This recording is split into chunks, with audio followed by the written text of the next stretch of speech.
5-ാം അധ്യായത്തിൻ്റെ 16-ാം വാക്യം വായിക്കും. എഫേസ്യ ലേഖനം 5:16. ഇത് ദുഷ്കാലമാകയാൽ സമയം തക്കത്തിൽ ഉപയോഗിച്ചു കൊള്ളുവിൻ. ഇത് ദുഷ്കാലം എന്ന് നമ്മൾ കാണുന്നുണ്ട്.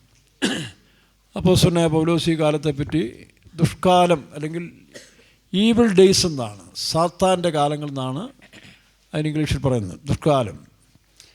പല മതങ്ങളും ഈ കാലത്തെപ്പറ്റി ഇതുപോലെ തന്നെ അഭിപ്രായപ്പെട്ടിട്ടുണ്ട്. അത് ഹിന്ദു മതത്തിലായാലും ഇസ്ലാം മതത്തിലുമൊക്കെയും അത് പ്രത്യേകം പറയുന്നുണ്ട്. അപ്പോൾ എന്താണ് ഈ ദുഷ്കാലത്തിൻ്റെ അവസാനം അല്ലെങ്കിൽ ഈ ദുഷ്കാലത്തിലുണ്ടാകുന്ന സംഭവങ്ങൾ? ഇതുതന്നെയാണ് നമ്മൾ മറ്റു മതങ്ങളിലേക്ക് നോക്കുമ്പോൾ ഹൈന്ദവ വിശ്വാസമനുസരിച്ച് അതിനവരെ കലിയുഗം എന്നാണ് പറയുന്നത്. കലികാലം എന്ന് കേട്ടിട്ടില്ലേ? കലി എന്ന് പറഞ്ഞാൽ സാത്താൻ, അതും ഈവിൾ എന്നാണ്. സാത്താൻ്റെ കാലങ്ങളാണ് ഇപ്പോൾ നടക്കുന്നതാണ്. അവരുടെ ആ വിശ്വാസമനുസരിച്ച് അവരുടെ ഒരു അവതാരം സ്വർഗാരോഹണം ചെയ്തതിന് ശേഷം പിന്നീട് ഭൂമിയിൽ ഈ പറഞ്ഞ കലികാലം ആരംഭിച്ചെന്നാണ് അവിടെ വിശ്വാസം. നമ്മൾ ആരുടെയും വിശ്വാസത്തെ അവഗണിക്കാൻ പാടില്ല. പക്ഷെ അതിനകത്തെല്ലാം ചില അന്തസത്തുകളുണ്ട്. അതാണ് നമ്മൾ എടുത്ത് കാണിക്കേണ്ടത്. നമ്മളൊരു മതത്തെയും വിമർശിക്കേണ്ട ആവശ്യം. നമ്മളൊക്കെ ഓരോ മതങ്ങൾക്ക് പെട്ടവരായിരുന്നു. മതഭക്തിയോടുകൂടി നല്ല മനുഷ്യരായിട്ട് ജീവിച്ച എത്രയോ മനുഷ്യരെല്ലാ മതങ്ങളിലുണ്ട്. എന്നാൽ എല്ലാ മതങ്ങളിലും ആന്തരികമായി ചില സത്യങ്ങളുണ്ട്. അത് വെളിയിൽ കൊണ്ടുവരണം. അതാണ് വിഷയം. അപ്പോൾ അതിന് നമ്മൾ ചിലപ്പോൾ അതിൻ്റെ ചില കാര്യങ്ങൾ കോട്ട് ചെയ്യെടുക്കുകയും ചെയ്യുമ്പോൾ നമ്മൾ മാത്രമല്ല, ഇതിനോട് ബന്ധപ്പെട്ട് മറ്റുള്ളവർ കേൾക്കുമ്പോൾ അവർക്കതിനോടൊരു ആകർഷണം തോന്നും. ഉദാഹരണം പറഞ്ഞാൽ പൗലോസ് അപ്പോസ്തലൻ അഥേനയിൽ, അഗായ ഗ്രീക്ക് ദേശങ്ങളെല്ലാം സഞ്ചരിക്കുന്ന സമയത്തിൽ അഥേന എന്ന് പറയുന്നൊരു സ്ഥലത്ത് ചെല്ലുമ്പോൾ എഫസോസിൽ, അഥേനയിലെ പിന്നീട് എഫസോസിൽ കാണുമ്പോൾ അവിടെ അർത്തമീസ് ദേവി എന്ന് പറയുന്ന ഒരു വലിയ ദേവി അവർ ആരാധിച്ചുകൊണ്ടിരുന്നു. ആ ദേശങ്ങളിൽ അവരുടെ വിശ്വാസം അനുസരിച്ച് ആ ഒരു വിഗ്രഹം ആകാശത്തുനിന്ന് പൊട്ടി വീണെന്നാണ്. ഇപ്പോൾ ക്രിസ്ത്യാനികൾ അങ്ങനെ പറയുന്നില്ല. എടത്വാ പുണ്ണാളച്ചനെ കൊല്ലത്തുനിന്ന് ദൈവം സമ്മാനിച്ച വിഗ്രഹത്തെയാണ് അവർ എടത്വായിൽ സ്ഥാപിച്ചിരിക്കുന്നത്. അപ്പോൾ ഇങ്ങനെ മനുഷ്യൻ കാലാകാലങ്ങളിൽ കുറച്ച് ബുദ്ധിമാന്മാർ ജനങ്ങളുടെ വിശ്വാസത്തെ അവരുടേതായ സംസ്കാരത്തിൽ വളർത്തിക്കൊണ്ടുവരുന്ന നമുക്ക് കാണാൻ കഴിയുന്നുണ്ട്. അത് തെറ്റോ ശരിയോ എന്നുള്ളത് അവരെ സംബന്ധിച്ച് അതിന്മേലുള്ളവർക്ക് അറിയില്ലല്ലോ. അപ്പോൾ പൗലോസ് അപ്പോസ്തലൻ ആ സ്ഥലങ്ങളിൽ കൂടി ഇങ്ങനെ സഞ്ചരിക്കുമ്പോൾ ഒരു ഹോൾ നിറയെ വിഗ്രഹങ്ങൾ വെച്ചിരിക്കുക, ദൈവങ്ങളെന്ന് പറഞ്ഞ വിഗ്രഹങ്ങൾ ഉണ്ടാക്കി വെച്ചിരിക്കുകയാണ്. ഇപ്പോൾ നമ്മൾ വിശ്വസിക്കുന്ന അല്ലെങ്കിൽ നമ്മുടെ പൂർവിക പിതാവെന്ന് പറയുന്ന, നമ്മളല്ല യഹൂദന്മാർ, നമുക്കും ഒരു അവകാശമുണ്ട്. വിശ്വാസത്തിൻ്റെ പിതാവായുള്ള അബ്രഹാമിനെ നമ്മളങ്ങനെ പറയുന്നു. ഇബ്രഹാമിൻ്റെ സന്തതികൾ ഇന്ന് ലോകം ഫേമസ് ആണല്ലോ. പ്രത്യേകിച്ച് ഇന്ന് ഇസ്രായേൽ ഗാസ യുദ്ധമെല്ലാം വന്നപ്പോൾ അബ്രഹാമിൻ്റെ സന്തതികൾക്ക് വലിയ പ്രാധാന്യം കൂടിയിരിക്കുകയാണ്. നമ്മുടെ ബഹുമാനപ്പെട്ട ശശി തരൂർ കോഴിക്കോട് പ്രസംഗത്തിൽ പറഞ്ഞതാണ്, അവർ ചേട്ടനനിയന്മാരാണ്. ഇതാണ് അബ്രഹാമിൻ്റെ സന്തതികളാണ് അവർ 3 കൂട്ടരും. അവർ തമ്മിലുള്ള പ്രശ്നമാണ്. അത് മറ്റുള്ളവർ കൈകാര്യം ചെയ്യേണ്ട ആവശ്യമില്ലെന്ന് തന്നെ കോഴിക്കോട് പ്രസംഗത്തിൽ പറഞ്ഞു. അപ്പോൾ അതിനകത്തൊരു പോയിൻ്റുണ്ട്, അബ്രഹാമിൻ്റെ സന്തതികൾ. അത് നമുക്കറിയാം. ഗലാത്യലേഖനം 3:14 വായിക്കുമ്പോൾ അബ്രഹാമിൻ്റെ അനുഗ്രഹം ക്രിസ്തുയേശുവിൽ ജാതികൾക്ക് വരേണ്ടതിന് ആത്മാവെന്ന വാഗ്ദത്ത വിഷയം വിശ്വാസത്താൽ പ്രാപിക്കേണ്ടതിന് തന്നെ. ഗലാത്യർ 3:14 വായിച്ചു. അബ്രഹാമിന്റെ അനുഗ്രഹം ക്രിസ്തുയേശുവിൽ ജാതികൾക്ക് വരേണ്ടതിന് നാം ആത്മാവെന്ന വാഗ്ദത്ത വിഷയം വിശ്വാസത്താൽ പ്രാപിപ്പാൻ തന്നെ. അബ്രഹാമിനെ ദൈവം തിരഞ്ഞെടുക്കുന്നതിന് മുമ്പ് ബാബിലോൺ, ഇറാഖ്, മെസോപ്പൊത്തോമിയ എന്ന് പറയുന്ന ആദ്യ സംസ്കാരം ഉടലെടുത്തതായ സ്ഥലമാണ് ഇറാഖിലെ മെസോപ്പൊത്തോമിയ എന്ന് പറയുന്നത്. ആ സ്ഥലത്തു നിന്നുണ്ടാകുന്ന ആദ്യത്തെ വിശ്വാസവീരനായ ദൈവം അബ്രഹാമിനെ തിരഞ്ഞെടുക്കുകയാണ്. ആ സമയങ്ങളോട് വിഗ്രഹങ്ങളെ കൊണ്ട് നിറഞ്ഞ കാലങ്ങളാണ്. അബ്രഹാമിൻ്റെ അപ്പൻ വിഗ്രഹത്തെ ഉണ്ടാക്കി വിൽക്കുന്ന മനുഷ്യരായിരുന്നു. പക്ഷെ അബ്രഹാമിന് എന്തോ ഒരു വെളിപ്പാടുണ്ടായിട്ട് ആകാശത്തിലേക്ക് നോക്കി ഒരു സത്യദൈവം ഉണ്ടെന്നൊരു വിശ്വാസം തനിക്കുണ്ടായി. പിന്നെ ദൈവം അവരെ സന്ദർശിച്ചു. നമുക്കറിയാം, അങ്ങനെയാണ് അബ്രഹാമിൻ്റെ സന്തതികൾ പിന്നീട് നമ്മൾ കാണുന്നുണ്ട്. അതിൽ മൂത്തപുത്രൻ ഇസ്മായേൽ. ഇപ്പോൾ ഇസ്ലാമിൻ്റെ വിശ്വാസമനുസരിച്ച് അവർ പറയുന്ന ആദ്യജാതിനെയാണ് ബലിയർപ്പിച്ചത്, അത് ഇസ്മായിലിനെയാണെന്നാണ് അവരുടെ വിശ്വാസം. അത് യേശുക്രിസ്തുവിന് ശേഷം 7-ാം നൂറ്റാണ്ടിലുണ്ടായ മതമാണെങ്കിലും അതവരങ്ങനെ വിശ്വസിക്കുന്നു. ഏതായാലും അബ്രഹാമും ഇസ്മായിലും ഉണ്ടല്ലോ. അവരുടെ വിശ്വാസം അങ്ങനെ ഇരിക്കട്ടെ. അതിനാണ് ഈ ദിവസം കഴിഞ്ഞ ദിവസം ബലിപ്പെരുന്നാളെന്ന് പറഞ്ഞവർ ആഘോഷിച്ചതിൻ്റെ കാരണം ഇതാണ്. അബ്രഹാം ഇസ്മായിലിനെ ബലി അർപ്പിച്ചു. എന്നാൽ നമ്മുടെ വേദപുസ്തകവും യഹൂദൻ്റെ പുസ്തകത്തിനനുസരിച്ച് നോക്കുമ്പോഴും ഇസഹാക്കിനെയാണ് ബലിയർപ്പിക്കാൻ പറഞ്ഞതും അതൊരു വാഗ്ദത്ത സന്തതിയായി മാറുകയാണ്. അപ്പോൾ അബ്രഹാമിൽ കൂടെ 3 അനുഗ്രഹങ്ങൾ നമ്മൾ കാണുന്നുണ്ട്. നിന്നിൽ സകല ജാതികളും, ഇത് ദൈവം പറഞ്ഞതല്ലേ, അതുകൊണ്ട് നിങ്ങൾ ആരെയും പുച്ഛിക്കാനോ വിമർശിക്കാനോ അങ്ങ് പോകരുത്. ആരും തന്നെ ഒരു മതത്തെ വിമർശിക്കേണ്ട ആവശ്യമില്ല, കാരണം മതമെല്ലാം മാറാൻ പോവുകയാണ്. അതാണ് നമ്മൾ ചില കാര്യം ചിന്തിക്കാൻ പോകുന്നത്. ഉൽപ്പത്തി പുസ്തകം 12-ാം അധ്യായത്തിൽ ഈ അബ്രഹാമിനെ കുറിച്ച് വായിക്കുമ്പോൾ ദൈവം വിഗ്രഹാരാധനയുടെ മധ്യയിൽ നിന്ന് ഒരു മനുഷ്യനെ തിരഞ്ഞെടുത്തു വിശ്വാസത്താൽ. എന്നിട്ട് അവനോട് പറയുകയാണ്, ഞാൻ നിന്നെ വലിയ ജാതിയാക്കും. വായിച്ച് 12-ാം അധ്യായം 1-ാം വാക്യം പോലും. ഞാൻ നിന്നെ വലിയൊരു ജാതിയാക്കും, നിന്നെ അനുഗ്രഹിച്ച് നിന്റെ പേർ വലുതാക്കും, നീ ഒരു അനുഗ്രഹമായിരിക്കും. നിന്നിൽ സകല ജാതികളും, നിന്നെ അനുഗ്രഹിക്കുന്നവരെ ഞാൻ അനുഗ്രഹിക്കും. നോക്കണം, ദൈവം ഒരു മനുഷ്യനെ അങ്ങനെ തിരഞ്ഞെടുക്കുകയാണ്. അതിന് തെറ്റാണോ? ഇപ്പോൾ ഒരു കമ്പനി നടക്കുന്ന ഒരു മനുഷ്യൻ ഒരു വലിയ കമ്പനി ഉണ്ടാക്കിയതിന് ശേഷം അതിലൊരു MD ഒരു മാനേജറായിട്ട് ഒരാൾ നിയമിക്കുന്നെങ്കിൽ അത് അവരുടെ ഹിതം. അപ്പോൾ അതിനൊന്നും ചോദ്യം ചെയ്യാൻ ഒരുത്തർക്ക്, ഈ അല്പപ്രാണിയായ മനുഷ്യർക്ക് ചോദ്യം ചെയ്യാൻ യാതൊരു അവകാശമില്ല. എന്താ കാരണം? എടുക്കുന്ന ശ്വാസം, തമ്പുരാൻ ഊതിയ ശ്വാസം വിടാൻ കഴിഞ്ഞില്ലെങ്കിൽ, ഈ എടുക്കുന്ന ശ്വാസം എടുക്കാൻ കഴിഞ്ഞില്ല, പിന്നെ അവൻ ശവമായി മാറും. ഇതല്ലേ മനുഷ്യൻ്റെ അവസ്ഥ. അപ്പോൾ സൃഷ്ടിച്ച സൃഷ്ടികർത്താവിനോട് അതെന്താണെന്ന് ചോദിച്ചാൽ അത് അവരെല്ലാം നന്നായി ചെയ്യും, അവരുടെ പ്രവൃത്തികളെല്ലാം എന്നുള്ളതാണ്. അപ്പോൾ അതിനധികമായിട്ട് ചോദ്യം ചെയ്താലും ദൈവം ആരെയും ശിക്ഷിക്കാൻ പോകുന്നില്ല, കാരണം ദൈവം ജ്ഞാനിയാണ്, ചിരിച്ചോട് അതിനെ നേരിടത്തേ ഉള്ളൂ. പക്ഷേ ഇവിടെ ഇതാ ഒരു മനുഷ്യനെ ദൈവം തിരഞ്ഞെടുത്തതിന് ശേഷം അവനിൽ 3 വിധമായ ജാതികൾ ഇന്ന് ലോകത്ത് കാണുന്നുണ്ട്. ഒന്ന് യഹൂദൻ. ആദ്യമായിട്ട് നാം കാണുന്ന യഹൂദനെയാണ് നമ്മൾ കാണുന്നത്. പക്ഷേ ഇസ്മായിൽ ഉണ്ടല്ലോ. ഇസ്മായിൽ മാത്രമല്ല, ഇന്ന് മിഡിൽ ഈസ്റ്റ് രാജ്യങ്ങളിൽ പരവിക്കിടക്കുന്നതായ വലിയൊരു സമൂഹത്തിൽ ഇസ്മായിലിൻ്റെ സന്തതികളുണ്ട്. യേശാവ് എന്താ ചെയ്തത്? അബ്രഹാമിൻ്റെ മകൻ ഇസഹാക്കിൻ്റെ മകൻ യാക്കോബ്. അപ്പോൾ യാക്കോബിൻ്റെ ചേട്ടൻ യേശാവ്. അപ്പോൾ 3-ാം തലമുറ വന്നപ്പോൾ യേശാവ് പോയി ഇസ്മായിലിൻ്റെ സന്തതികളിൽ പോയി കല്യാണം കഴിച്ചു. അപ്പോൾ അവിടെ ബന്ധുത ഇറങ്ങി, അല്ല തന്നെ ഒരു ബന്ധുക്കാരാണ്. പിന്നീട് നമ്മൾ നോക്കുമ്പോൾ അപ്പോൾ ഇസ്മായിൽ, യേശാവിന് 12 പ്രഭുക്കന്മാരുണ്ടായിരുന്നു. അവർ വേദവസം പറയുന്നത് യേശാവിന് 12 മക്കൾ, 12 പ്രഭുക്കന്മാർ, സാധാരണക്കാരല്ല. ഇസ്മായിലിനും 12 പ്രഭുക്കന്മാർ. ഇവരെല്ലാം ഈ സൗദി അറേബ്യ അല്ലെങ്കിൽ ഇതിന് ചുറ്റും കിടന്ന മനുഷ്യരാണ്. ഇനി അതുകൂടാതെ സാറ മരിച്ചതിന് ശേഷം അബ്രഹാം തിരഞ്ഞെടുത്ത കേഥുറ, അവളെന്താ വായിക്കുന്നത്? അതിൽ എത്ര പേരാ? 6 മക്കളായിരുന്നു. അപ്പോൾ ഇവരെല്ലാം ദൈവം ഈ സ്ഥലത്തേക്കാണ് പറഞ്ഞയച്ചത്. ഏതാ? പടിഞ്ഞാറൻ ദേശങ്ങളിലേക്ക് അവരെ പറഞ്ഞയച്ചു. അത് ഈ സൗദി അറേബ്യ, ഇറാഖ്, ഈ പ്രദേശങ്ങളെല്ലാം ചേർന്നാണ്, ഇറാൻ എല്ലാം ചേർന്നൊരു സ്ഥലങ്ങളാണ് ഈ പറഞ്ഞ. അപ്പോൾ ഇവരെല്ലാം അവിടെ പരവി താമസിക്കുകയാണ്. അപ്പോൾ അബ്രഹാമിൻ്റെ സന്തതികളിൽ ഇസ്മായിൽ, പിന്നെ ഇസ്ഹാക്കിൻ്റെ സന്തതികൾക്ക് ഇസ്രായേൽ അത് അവകാശമായി കൊടുത്തിരിക്കുകയാണ്. അതുകൊണ്ടാണ് അതേ തൊടാൻ ആരെയും ദൈവം അനുവദിക്കാത്തത്. അതെന്തിനാ തുടർന്ന്? അത് അവർക്കുള്ളതാണ്, ബാക്കി ഇവർക്കുള്ളതാണ്.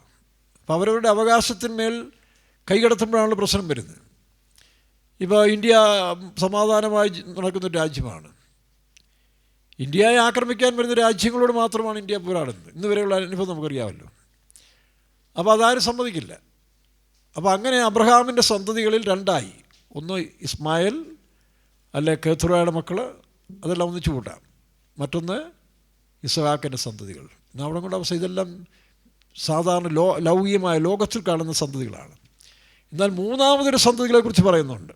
വായിച്ച് ഗലാത്യർ 3:14.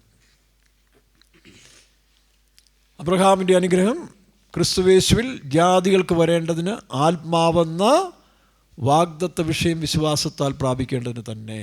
അബ്രഹാമിന്റെ അനുഗ്രഹം ക്രിസ്തുയേശുവിൽ ജാതികൾക്ക് വരേണ്ടതിന് നാം ആത്മാവെന്ന വാഗ്ദത്ത വിഷയം വിശ്വാസത്താൽ പ്രാപിപ്പാൻ തന്നെ. അപ്പോൾ ഇവിടെ ആത്മാവിനാണ് നിലനിൽപ്പ്. ജഡം ഇല്ലാതായി പോവും.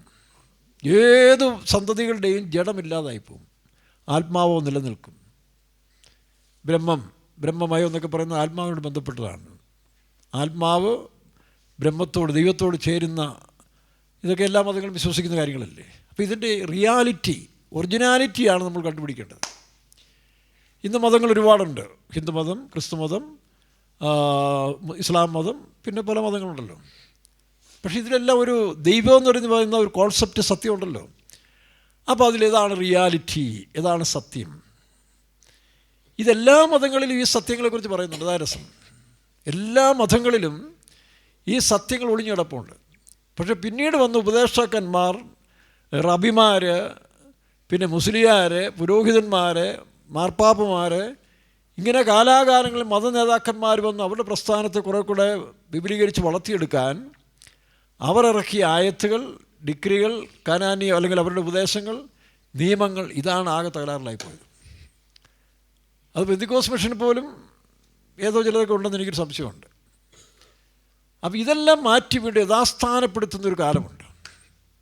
അപ്പോസ്തല പ്രവൃത്തി 3-ാം അധ്യായത്തിൻ്റെ 21-ാം വാക്യം വായിക്കുമ്പോൾ സകലവും യഥാസ്ഥാനപ്പെടുത്തുന്നൊരു കാലം. അപ്പോൾ അങ്ങനെ ഒരു കാലം ഉണ്ടല്ലോ. അപ്പോൾ ഈ കാലങ്ങളെക്കുറിച്ചാണ് നമ്മൾ പറയാൻ പോകുന്നത്.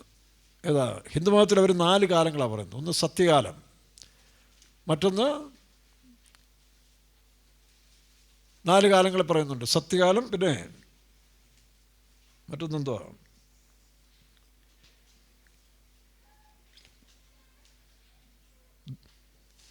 ശ്രേതാകാലം, ദാപരകാലം, കലിയുഗം, അല്ലേ? ഇങ്ങനെ 4 കാലങ്ങളെക്കുറിച്ച് ഹിന്ദുക്കൾ വിശ്വസിക്കുന്നുണ്ട്. അവരുടെ വേദങ്ങളിൽ പറയുന്നുണ്ട്. ഒന്ന് സത്യകാലം, സത്യമായിട്ടുള്ള കാര്യങ്ങൾ നിലനിന്ന കാലമാണ്.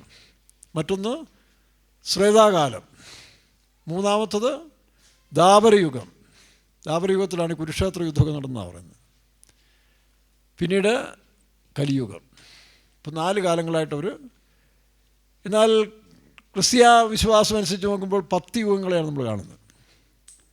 എന്നാൽ അവർ മറ്റൊരു ഭാഷയിൽ പറഞ്ഞ് 10 യുഗങ്ങളിൽ നമ്മൾ വിശ്വസിക്കുമ്പോൾ 10 അവതാരങ്ങളെക്കുറിച്ച് അവർ പറയുന്നുണ്ട്. ആ അവതാരങ്ങളുടെ ഒരു സൂക്ഷ്മ പരിശോധന നടത്തിയാൽ അത് ഡാർവിൻ്റെ പരിണാമ സിദ്ധാന്തമായിട്ടൊരു ബന്ധം പോകുന്നുണ്ട്. പക്ഷേ ക്രിയേഷനിലേക്ക് വരുന്നില്ല വിഷയം.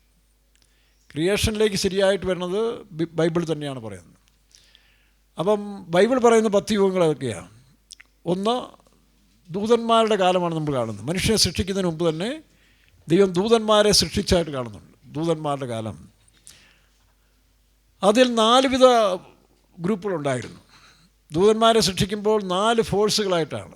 നമ്മുടെ ഇവിടെ വായിക്കുമ്പോൾ ആർമി, പിന്നെ എയർഫോഴ്സ്, നേവി, പിന്നീട് വേണമെങ്കിൽ സാധാരണ പോലീസ് സെക്ഷൻ, ഇങ്ങനെ രാജ്യങ്ങളെ ബേസ് ചെയ്ത് 4 സെക്ഷനായിട്ടാണ് കാണുന്നത്. ഇതുതന്നെയാണ് വേദപുസ്തകത്തിലെ വാഴ്ചകൾ, അധികാരങ്ങൾ, സിംഹാസനങ്ങൾ, കർത്തൃത്വങ്ങൾ.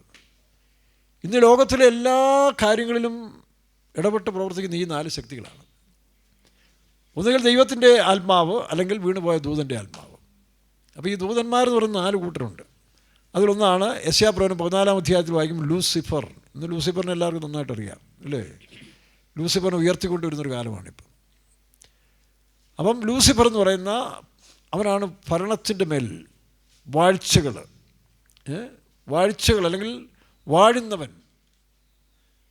ഇന്നത്തെ ഭരണകർത്താക്കന്മാരിലും രാഷ്ട്രീയക്കാരിലും എല്ലാം പ്രചോദനം കൊടുക്കുന്ന ഒരു ശക്തി ഈ ലൂസിഫറിൻ്റെ അല്ലെങ്കിൽ വീണുപോയ ആത്മാവിൻ്റെ. ദൈവത്തിൻ്റെ ഉണ്ട്, മറുഭാഗത്തിൽ ഇതുമുണ്ട്.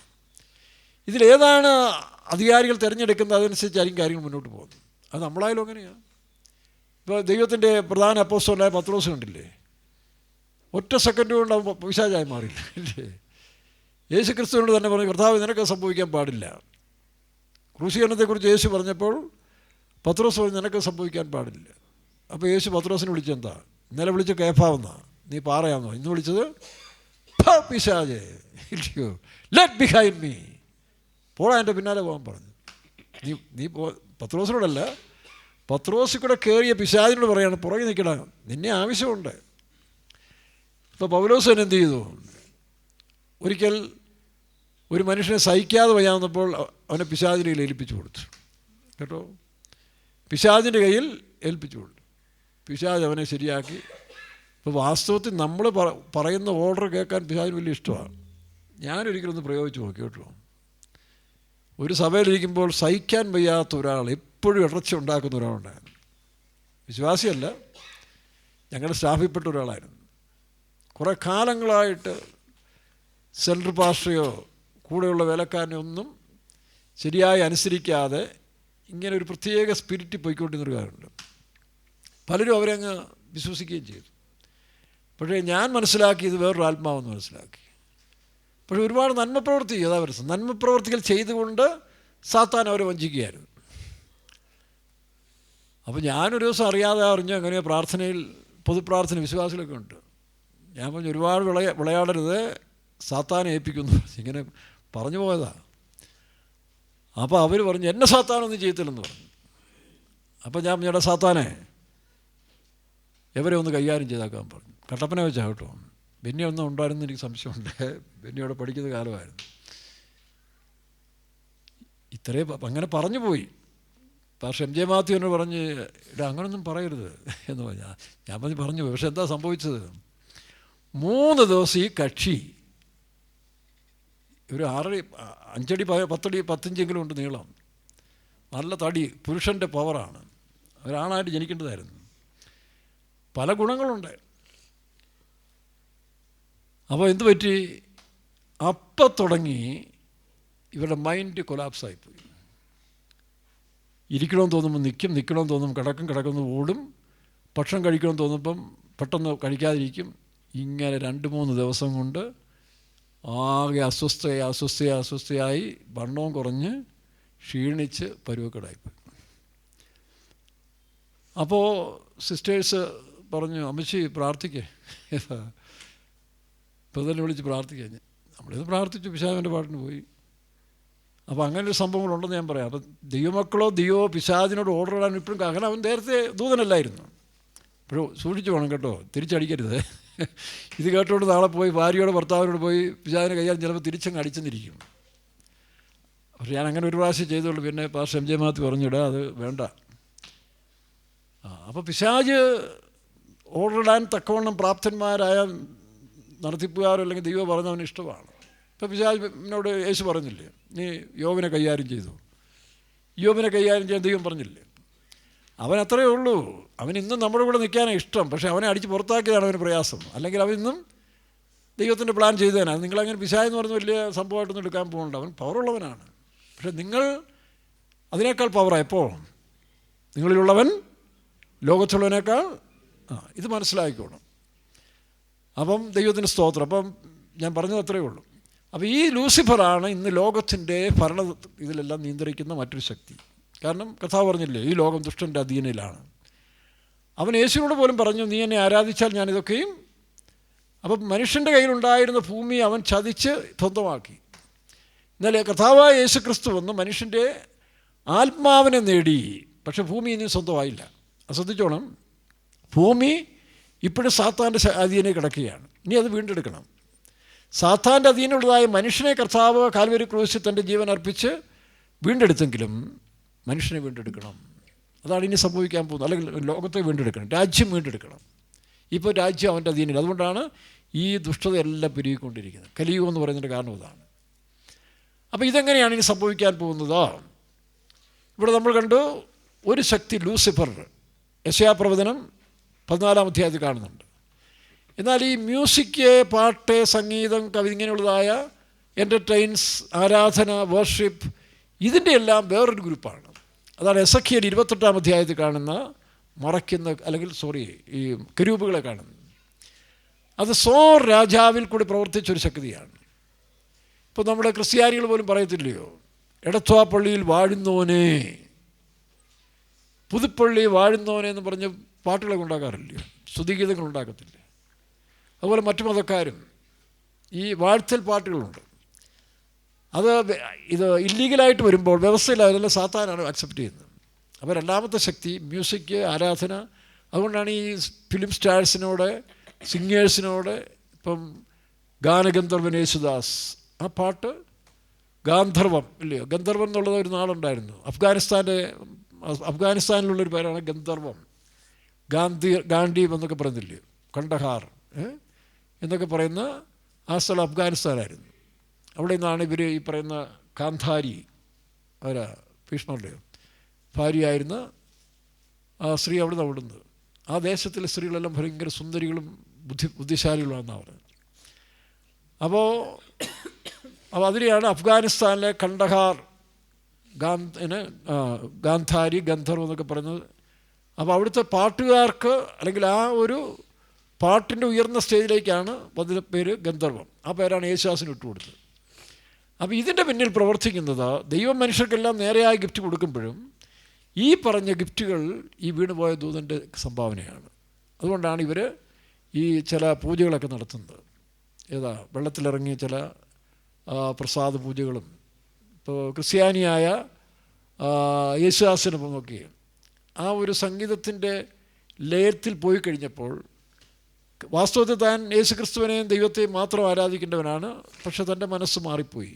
കാരണം തൻ്റെ മനസ്സിനെ സ്വാധീനിച്ച ഗന്ധർവ ശക്തി, അതാണ് മ്യൂസിക്കിലുള്ളത്. അതാണ് 28-ാം അധ്യായം നമ്മൾ കാണുന്നത്. ഇപ്പോൾ വായിക്കാനൊന്നും സമയമില്ല.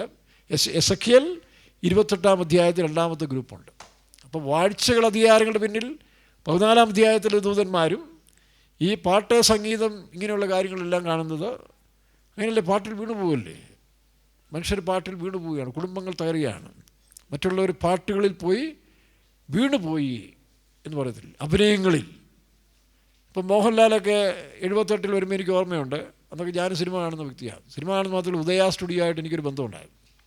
ആലപ്പുഴ ഞാൻ പഠിക്കുന്ന സമയത്തിൽ എനിക്ക് ഉദയ സ്റ്റുഡിയോയിൽ കയറി ഇറങ്ങാനൊരു പെർമിഷൻ ഉണ്ടായിരുന്നു. കാരണം നമ്മുടെ ഒരു നല്ല പരിചയക്കാരനുണ്ട്. അപ്പോൾ ആ കാലങ്ങളിലാണ് മോഹൻലാലും അവിടെ സിനിമയ്ക്ക് വരുന്നത്. മോഹൻലാലിനെ കണ്ടിട്ട് എല്ലാവരും ചിരിച്ചു. എന്താ കാരണം? അത്രയ്ക്കും മുഖത്തൊരു ഷേപ്പും ഇല്ലാതെ ഒരുമാതിരി സോഡാ കുപ്പി പോലെ ഇരുന്നൊരു മനുഷ്യനാണ്. അദ്ദേഹത്തെ സിനിമാ ലോകത്തിലേക്ക് എടുക്കുമെന്ന് ഒരാളും പറഞ്ഞില്ല. എന്നാൽ സിബി മലയിൽ ഇനിയിപ്പോൾ അദ്ദേഹം രക്ഷിക്കപ്പെട്ടു. ഞാൻ ആൽപ്പാറ ഫെയ്ത്ത് ഇരിക്കുമ്പോൾ അവിടെ വന്നൊരു മീറ്റിങ്ങിൽ സംബന്ധിച്ച മനുഷ്യരാണ്. കുറേ കാലമൊക്കെ നമ്മൾ ഒരു ഇടപെടുമായിരുന്നു. അപ്പോൾ അദ്ദേഹം വന്ന് ഇദ്ദേഹത്തിന് ഇട്ട് 3 മാർക്ക് ഇട്ട് കൊടുത്തു. സിബി മല എന്നോട് പറഞ്ഞതാണ്, മോഹൻലാൽ അന്ന് എനിക്കൊട്ടും പിടിച്ചില്ല. കാരണം അവനൊരു നടനാനുള്ള ഒരു യോഗ്യതയും ഇല്ല. പക്ഷേ തൻ്റെ ആ ശാരീരികമായതല്ലല്ലോ തൻ്റെ അഭിനയം, ആ അഭിനയത്തിൻ്റെ മികവ് നോക്കണം. ഇന്നുള്ള എല്ലാ സ്റ്റാറുകളെക്കാളും ഒരു വിശേഷ ഇത് ഉണ്ടെന്നല്ലേ പറയുന്നത്. അത് ഈ ഗിഫ്റ്റാണ്. അപ്പോൾ സംഗീതം, അഭിനയം, അതുകൊണ്ടാണ് അവർക്കൊക്കെ ആരാധന ഉണ്ടാകുന്നത്. അവരെയല്ല വാസ്തവത്തിൽ ആരാധിക്കുന്നത്. കുറേ കഴിയുമ്പോൾ എന്ത് ചെയ്യും? നാളെ അവരുടെ സിനിമ പൊട്ടിപ്പോകുമ്പോൾ എന്ത് ചെയ്യും? ഇളച്ചത്ത് വിളിക്കുകയും ചെയ്യും. അപ്പോൾ പിന്നിൽ പ്രവർത്തിക്കുന്ന ഈ അദൃശ്യ ശക്തികളെന്ന് പറയുന്നത് ഇതാണ്. ഇന്ന് നമ്മുടെ വേലയിലൊക്കെ ഈ പാട്ടുകാരെന്ന് പറയുന്നൊരു സ്പിരിറ്റ് കയറുന്നതാണ്. പാട്ടുകാരി എന്ന് പറയുമ്പം അത് യേശുവല്ല, മറ്റേ ആത്മാവ് കയറുന്നുണ്ട്. അതുകൊണ്ടാണ് എല്ലാവരെയൊക്കെ മുമ്പിൽ പാടണം, ട്യൂൺ തെറ്റിച്ച് പാടും. ഇതിൻ്റെയൊക്കെ പിന്നിൽ ഈ സ്പിരിറ്റ് ഫോഴ്സ് ചെയ്യുന്നതാണ്. പരിശുദ്ധാത്മാവാണെങ്കിൽ എല്ലാം ഓർഡറിൽ സ്വന്തമായിട്ടും എല്ലാം പോകും. എൻ്റെ പാട്ട് മുന്നിൽ വരണം, ഞാൻ പാട്ടുകാരി, പാട്ടിൻ്റെ യാതൊരു അംശമില്ലാത്തവരും ആ പേര് പറയാറുണ്ട്. ഇതെല്ലാം ഒരു സ്പിരിറ്റുകളാണ്. അവർ മൂന്നാമത്തതാണ് യൂദായിലൊരു ഇതുണ്ട്, വാസസ്ഥലം കാത്തുകൊള്ളാത്ത വെറും മ്ലേച്ഛ പ്രവൃത്തികൾ. മറ്റൊന്നാണ് ഈ ലോകത്തിൻ്റെ ദുഷ്ടാത്മസേനകൾ, അന്ധകാര ലോകാധിപതികൾ. അതാണ് ഈ പറഞ്ഞ അധോലോക ശക്തികൾ, മാഫിയ ഗ്രൂപ്പുകൾ, തീവ്രവാദികളെ. ബോംബെ അധോലോകം എന്ന് പറയത്തില്ലേ, ഹാജി മസ്താൻ. മസ്താൻ എന്ന് പറഞ്ഞാൽ ബോസെന്ന, ഹാജി മസ്താൻ എന്ന് പറഞ്ഞാൽ എൻ്റെ അന്നത്തെ കാലത്ത് ബോംബെയിലെ ഒരു വലിയ ദാതായിരുന്നു. അങ്ങനെ പലരും ഉണ്ട്. ഡൽഹിയിലെ ഒരു മാഫിയ ഗ്രൂപ്പ് എപ്പോഴും കാണും, അവരാണ് എന്നെ നിയന്ത്രിക്കുന്നവർ. അപ്പോൾ ഇതിൻ്റെ പിന്നിൽ പ്രവർത്തിക്കുന്നൊരു മനുഷ്യനല്ല, ഈ പറഞ്ഞ വീണുപോയ ദൂതന്മാരാണ്. വാഴ്ചകൾ കാത്തുകൊള്ളാത്തവരും ഈ ലോകത്തിൻ്റെ അന്ധകാര ലോകാധിപതികൾ അല്ലേ, അന്ധകാര ലോകാധിപതികളും സ്വർലോകങ്ങളിലെ ദുഷ്ടാത്മസേന. ആ വാക്യം ഒന്ന് വായിച്ച് എഫേസ്യ ലേഖനത്തിലാണെന്ന് തോന്നില്ലയോ? നമുക്ക് പോരാട്ടമുള്ളത് ജഡരക്തങ്ങളോടല്ല, വാഴ്ചകളോടും അധികാരങ്ങളോടും ഈ ലോക അന്ധകാര ലോകാധിപതികളും സ്വർലോകങ്ങളിലെ ദുഷ്ടാത്മസേനയും. എയർഫോഴ്സ് വായിക്കാം. നമുക്ക് പോരാട്ടമുള്ളത് ജഡരക്തങ്ങളോടല്ല, വാഴ്ചകളോടും അധികാരങ്ങളോടും ഈ അന്ധകാരത്തിന്റെ ലോകാധിപതികളോടും സ്വർലോകങ്ങളിലെ ദുഷ്ടാത്മസേനയോടും. അപ്പോൾ അവിടെ 4 ശക്തികൾ കാണുന്നുണ്ട്. വാഴ്ചകൾ, അധികാരങ്ങൾ, അന്ധകാര ലോകാധിപതികൾ, rulers of the darkness in the world. അപ്പോൾ പുറമേ ഭരണകർത്താക്കന്മാരിരുന്നാൽ, ഇപ്പോൾ പിണറായി വിജയൻ എനിക്കറിയാം, ഞാൻ കണ്ണൂരിലെ 3 വർഷം ഇരുന്നതാണ്. പിണറായി വിജയൻ സാറ് ഇതിൽ അധികാരമേറ്റപ്പോൾ പുള്ളിക്ക് നല്ലൊരു ആശയം ഉണ്ടായിരുന്നു. കേരളം ഒരു പുതിയ കേരളമാക്കി മാറ്റണം. അതിനാണ് നമ്മുടെ ജേക്കബ് തോമസിന് ഉൾപ്പെടെയുള്ള നല്ല മിടുക്കരായ സത്യസന്ധന്മാരായ ആളുകളെ പുള്ളി പോസ്റ്റ് ചെയ്തത്. പക്ഷേ പോസ്റ്റിൽ വന്നു കഴിഞ്ഞപ്പോൾ കുറേ കഴിഞ്ഞ് പ്ലാൻ മാറിപ്പോയി. ഇപ്പോൾ തൻ്റെ അവസ്ഥ നമ്മൾ കാണുന്നില്ലേ, ഒന്നും പറ്റാത്തൊരവസ്ഥ വരും. ഞാനും കണ്ണൂരിൽ വെച്ച് പറഞ്ഞു, പലരോടും പറഞ്ഞു, ഇദ്ദേഹത്തിൻ്റെ കാലത്ത് എന്തെങ്കിലും പ്രതീക്ഷിക്കാം. പക്ഷേ ഈ ശക്തികൾ അവരെ പിടിച്ചോളും. ഇപ്പോൾ ട്രംപും എലോൺ മസ്കും തമ്മിൽ ചക്കരയും തേങ്ങാൻ പോലെ ഇരുന്നതാണ്. ട്രംപിനെ ഈ അധികാരത്തിലേക്ക് കൊണ്ടുവന്നതിൻ്റെ മുഖ്യ പങ്ക് വഹിച്ച ഒരാൾ എലോൺ മസ്കാണ്. ഇപ്പോൾ എന്ത് പറ്റി? തമ്മിൽ അടിക്കാൻ തുടങ്ങി. ഇപ്പം മസ്കിനെ ഇല്ലാതാക്കണമെന്ന് ട്രംപിനെ അല്ലെങ്കിൽ ട്രംപിനെ എങ്ങനെയെങ്കിലും താഴ്ത്തി കെട്ടണമെന്ന് മസ്ക്. അപ്പോൾ വാസ്തവത്തിൽ ഇവർ രണ്ടുപേരും ആണോ? അല്ല. അപ്പോൾ ഈ 4 ശക്തികളിൽ ഒരു ശക്തി ട്രംപിൻ്റെ കൂടെ ഉണ്ട്, ഒരു ശക്തി ഇലോൺ മസ്കിൻ്റെ കൂടെ ഉണ്ട്. ഇതിലാരാണ് വലിയവരാകേണ്ടത്? ഇത് നമ്മുടെ ആത്മീയ ഗോളത്തിലും വരും കേട്ടോ. സഭയിൽ ചില വിശ്വാസികൾ നമ്മൾ ഫൈറ്റിങ് വരുന്നതിൻ്റെ കാരണം ഞാൻ മുന്നിൽ വരണം, അപ്പോൾ അവനെപ്പറ്റി പോയി എന്തെങ്കിലും ദോഷമൊക്കെ പറഞ്ഞ് അവനില്ലാതാക്കണം. ഇനി ഫെയ്ത്തോമിനില്ലേ, നമ്മുടെ ഇവിടുത്തെ ഫെയ്ത്തോമിനെ പറ്റി പറയുമ്പോൾ ബുദ്ധിമുട്ടാണെങ്കിൽ ഞാൻ പഴയ വേറൊരു ഫെയ്ത്തോം പറയാം, വിദേശത്തെ ഒരു ഫെയ്ത്തോം പറയാം. എവിടുത്തെയാണ്? ഫിലിപ്പിയ സഭ. 2 സഹോദരിമാർ തമ്മിൽ ഫൈറ്റ് ചെയ്തു. ഞാനോ വലുത്, വായിച്ച വാക്യമൊന്ന്. ഫിലിപ്പിയ സഭയിലെ 2 സഹോദരിമാർ. അപ്പം സുവിശേഷ വേലക്കാർക്കുള്ളേയും പോരാടുന്ന ശക്തിയാണിത്. പ്രാസംഗികന്മാർക്കുണ്ടാകും. ഇപ്പം മറ്റു ചില ബന്ധുക്കോസിലൊക്കെ നടക്കുന്ന അടി കണ്ടില്ലേ, ഇലക്ഷൻ വരുമ്പോഴൊക്കെ. ഒരിക്കൽ പാസ്റ്റർ KC ജോൺ എന്നോട് പറഞ്ഞതാണ്, IPCയിലെ പഴയ പ്രസിഡൻറ്റ്. ഞാൻ ഓതറായിരിക്കുമ്പോൾ അത് ഞങ്ങൾ വളരെ ക്ലോസ് ആയിരുന്നു. എൻ്റെ പാസ്റ്ററെ, ഈ കാണുന്ന പോലെ ഒന്നുമല്ല, ഇവന്മാർ ഈ ഇലക്ഷൻ വരുമ്പോഴൊക്കെ ആത്മീയമൊന്നുമല്ല, ചുമ്മാ വെറും മഞ്ഞപ്പത്രം അടിച്ചിറക്കി വെറും പൈശാചികമായിട്ടുള്ള ഇലക്ഷനാണ് ഇപ്പോൾ ഞങ്ങളുടെ നടക്കുന്നതെന്ന് അദ്ദേഹം എന്നോട് നേരിട്ട് പറഞ്ഞതാണ്. അതുകൊണ്ട് എൻ്റെ മകളെ TPMൽ ഒരു കല്യാണം കഴിക്കണമെന്ന് എനിക്ക് ആഗ്രഹമുണ്ടെന്ന് പറഞ്ഞു. പിന്നെ ഞാനിവിടുന്ന് ട്രാൻസ്ഫറായി കോഴിക്കോട് പോയി. IPCയിലെ പാസ്റ്റർ KC ജോൺ, അദ്ദേഹത്തോടാണ് ഞാൻ ഈ മൽക്കിസദേക്കിൻ്റെയും 3 സ്റ്റേറ്റ്സിൻ്റെ 3 മണിക്കൂർ ഞങ്ങൾ സംസാരിച്ചു. ഇന്നിപ്പോൾ ചില പുള്ളികളൊക്കെ ഇങ്ങനെ യൂട്യൂബിൽ കയറി TPMൻ്റെ ഉപദേശത്തിൽ കയറിയൊക്കെ തട്ടിക്കളയുന്നില്ല. അവർക്കൊന്നും അറിയത്തില്ല. പാസ്റ്റർ KC ജോണിൻ്റെയൊക്കെ വാല കെട്ടാൻ ഉമ്മാരെ കൊണ്ട് കൊള്ളത്തില്ലല്ലോ. പാസ്റ്റർ KC ജോണിൻ്റെ അറിവും പാണ്ഡിത്യവും അദ്ദേഹത്തിൻ്റെ ഡിഗ്രിയുടെ മുമ്പിൽ ഇന്നീ കാണുന്ന വാലിട്ട് അനക്കുന്നവന്മാർക്കൊന്നും അത്രയും പവറൊന്നുമില്ല. അദ്ദേഹം ഞാനുമായിട്ട് 3 മണിക്കൂർ ഈ 3 സ്റ്റേജസിനെ കുറിച്ചും മൽക്കീസദേക്കിനെ കുറിച്ച് സംസാരിച്ചു. ഇന്നൊരുത്തൻ മൽക്കീസദിനെ കുറിച്ച് ആക്ഷേപിച്ച് പറയുന്നില്ല. അവനെന്തോ അറിയാം? ഒന്നും അറിയത്തില്ല. പിന്നെ കുറച്ച് എപ്പോഴും അനുവദിക്കും. ഞാൻ പറഞ്ഞില്ലേ, ഇതിനെ അറക്കാൻ ചിലരെ അനുവദിക്കുന്ന പോലെ ദൈവം വിട്ടുകൊടുക്കുന്നുണ്ട്. അത് പോട്ടെ, അതിനെപ്പറ്റി ഇപ്പോൾ പറയാൻ നമുക്ക് സമയമില്ല. അപ്പം ഈ KC ജോൺ എന്ന് പറയുന്നത് ഇന്ന് കേരളം കണ്ടതിൽ വളരെ മാന്യനായ മനുഷ്യൻ, അനേക അച്ഛന്മാരെ സ്ഥാനപ്പെടുത്തിയതും വളരെ സുഷ്കാന്തിയോടുകൂടി വേല ചെയ്തതാണ്. അദ്ദേഹം ഞാനുമായിട്ട് 3 മണിക്കൂർ നീലേറ്റുപുറത്ത് എൻ്റെ വീട്ടിലിരുന്ന് ഒരു IPC എന്ന് പറഞ്ഞൊരു തോമസുമായിട്ട് ഞങ്ങൾ സംസാരിച്ചു. എന്നെ വീട്ടിലേക്ക് വിളിച്ചതാണ്. താൻ അറ്റാക്കായിട്ട് കിടക്കുമ്പോൾ ഞാൻ പോയി പ്രാർത്ഥിച്ചാകുമ്പോൾ നിങ്ങൾ മരിക്കുകയില്ല, നിങ്ങൾ ഇനി ജീവനോട് അനേക വർഷങ്ങൾ ഇരിക്കണം, നിങ്ങൾ വേലയ്ക്ക് പ്രയോജനമുള്ളവരാണ് എന്ന് പറഞ്ഞ് അതിനുവേണ്ടി പ്രാർത്ഥിച്ചു. എന്നെ വീട്ടിലേക്ക് വിളിച്ചു. അപ്പോൾ ഞാൻ സംസാരിച്ചു 3 മണിക്കൂർ മൽക്കീസദേക്ക്. ആ മൽക്കീസദേക്കിൻ്റെ ഓർഡറിലാണ് പെന്തിക്കോസ് മിഷൻ്റെ വേലയെന്ന് അദ്ദേഹത്തോട് പറഞ്ഞ് മനസ്സിലാക്കി കൊടുത്തു. അപ്പോൾ താൻ എന്നോട് പറഞ്ഞു, ഇത് ഇറ്റ്സ് വണ്ടർഫുൾ ഡോക്ട്രിൻ. ഞാൻ അമേരിക്കയിലെ 2 ബൈബിൾ കോളേജ് പഠിച്ചു, അപ്പോസ്തോലിക സെമിനാരി പഠിച്ചു, ഇവിടെ PM ഫിലിപ്പ് സാറിൻ്റെ അപ്പോസ്തോലിക കോളേജ് പഠിച്ചു, കുമ്പനാട് പഠിച്ചു. പിന്നീട് ഞാൻ വായിക്കാത്ത പുസ്തകങ്ങളില്ല. പക്ഷേ ഈ ഒരു സത്യം, the order of the Melchizedek, we are the priest forever after the order of Melchizedek എന്നുള്ള സത്യം ഇന്നാണ് ഞാൻ മനസ്സിലാക്കിയത്. ഇനി ഒരു കാലത്തും പെന്തിക്കോസ് മിഷനെതിരായിട്ട് ഞാൻ പറയില്ല. എന്നോട് നേരിട്ട് പറഞ്ഞതാണ്. അതങ്ങനെ തന്നെയാണ്. ഇന്നുവരെയും പുള്ളി ഈ മാർഗത്തുള്ള ബഹുമാന സ്നേഹമുണ്ട്. 3 സ്റ്റേജിനെക്കുറിച്ച് ഞാൻ പറഞ്ഞു. ഏതൊരു പെന്തിക്കോസുകാരനും അറിഞ്ഞിരിക്കേണ്ട സത്യമാണ് 3 സ്റ്റേജസ് ഓഫ് ടെമ്പിൾ. സമാഗമന കൂടാരം, ശലോമോൻ്റെ ആലയം, സെരുബാബൻ്റെ ആലയം. ഇതൊരു വിശ്വാസിക്ക് നിഴലാണ്. ആദ്യത്തെ സ്റ്റേജ് ഗലാത്യർ 4-ാം അധ്യായത്തിൽ വായിക്കുമ്പോൾ ശിശുവായിരിക്കുന്ന കാലം ഫസ്റ്റ്. 2 രക്ഷകന്മാർക്കും ഗ്രഹവിചാരന്മാർക്കും, അതായത് അപ്പോസ്തലന്മാർക്കും പ്രവാചകന്മാർക്കും കൂടെ പഠിച്ച് മനസ്സിലാക്കി സഭയുടെ കൂട്ടായ്മ വരുന്നൊരു കാലം. 3-ാമത് മണവാട്ടി സ്റ്റേജ്. അതാണ് 2 ഉലുമരം. യേശു ക്രിസ്തുവും പരിശുദ്ധാത്മാവിനോട് നേരിട്ടുള്ള ബന്ധം മണവാട്ടിക്ക്. ആ സമയം വരുമ്പോൾ പിന്നെ സഭ വേണ്ട, അപ്പോസ്തലന്മാരും വിശ്വാസികളുടെ ഒരേ സ്റ്റേജിലേക്ക് വരികയാണ്.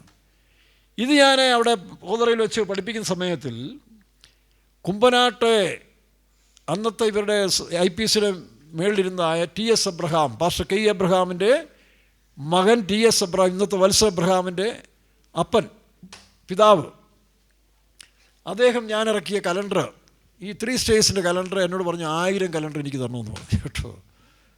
1000 കലണ്ടർ ചുമ്മാ വാങ്ങിച്ചുകൊണ്ട് പോയല്ല, 17,000 രൂപയ്ക്ക് 1000 കലണ്ടർ വാങ്ങിച്ച് താൻ അന്നത്തെ ബൈബിൾ കോളേജിലെ പിള്ളേർക്ക് കൊടുത്തു. ഇത് പഠിക്കണം. അവർ ചിലർ എന്നെ തേടി പള്ളിപ്പാട്ടും ഇരിക്കുമ്പോഴും അതിനു മുമ്പ് ഓതറയിലും വന്ന് ഈ 3 പർപ്പസിൻ്റെ ഇംഗ്ലീഷും മലയാളവും ഞാൻ അങ്ങനെ അടിച്ചായിരുന്നു. അത് വാങ്ങിച്ചുകൊണ്ട് പോയി പഠിച്ചു. അതാ ഇന്ത്യ ബൈബിൾ കോളേജിലെ കുട്ടികൾ. അതുകൊണ്ടാണ് കത്തോലിക്കാ സഭയിൽ നിന്ന് രക്ഷിക്കപ്പെട്ട് അച്ഛനാകാൻ പോയി മതിയായ ശുശ്രൂഷ ചെയ്തെങ്കിലും ഇച്ചിരി കുളപ്പടിയും തന്നിഷ്ടവും തൻ്റെ ഇടം കൊണ്ട് അതിന് വേണ്ടെന്ന് വെച്ച് പോകുന്നു. അങ്ങനെ ലോകത്തിൽ നശിച്ചുകൊണ്ടിരിക്കുന്ന സമയത്താണ് കർത്താവ് പിടിച്ച് യഥാർത്ഥമായി ഈ സത്യത്തിലേക്ക് കൊണ്ടുവന്നു. അപ്പോൾ ഈ സത്യത്തെക്കുറിച്ച് എനിക്ക് അഭിമാനമുണ്ട്. പെന്തിക്കോസ്ത് മിഷനിലെ എല്ലാ ഉപദേശവും ഞാൻ പഠിച്ചവനാണ്. ഉപദേശങ്ങൾക്കൊന്നും തെറ്റില്ല. അത് ശരിക്കും പഠിച്ചവനാണ്, ചുമ്മാ പഠിച്ചതല്ല. ഞാനും പല ബൈബിൾ കോളേജിൽ പഠിച്ചതാണ്. അമേരിക്കയിലെ അംബാസഡർ കോളേജിൽ കറസ്പോണ്ടൻസി പഠിച്ചത്. എന്നെ അവർ അമേരിക്കയിലേക്ക് ക്ഷണിച്ചതാണ്. ഓപ്പറേഷൻ മൊബൈൽ സ്റ്റേഷനിൽ വേല ചെയ്യാൻ വിളിച്ചതാണ്. ഇന്ത്യാവരും ക്രൂസറിൽ ഞാൻ ഫ്രീ സർവീസ് ചെയ്തതാണ്. ഇന്ത്യാവരും ക്രൂസറിൽ ഞങ്ങൾ ശമ്പളം വാങ്ങിക്കാതെ 2-2.5 വർഷം അവരോട് ചേർന്ന് പ്രവർത്തിക്കുകയുണ്ടായി.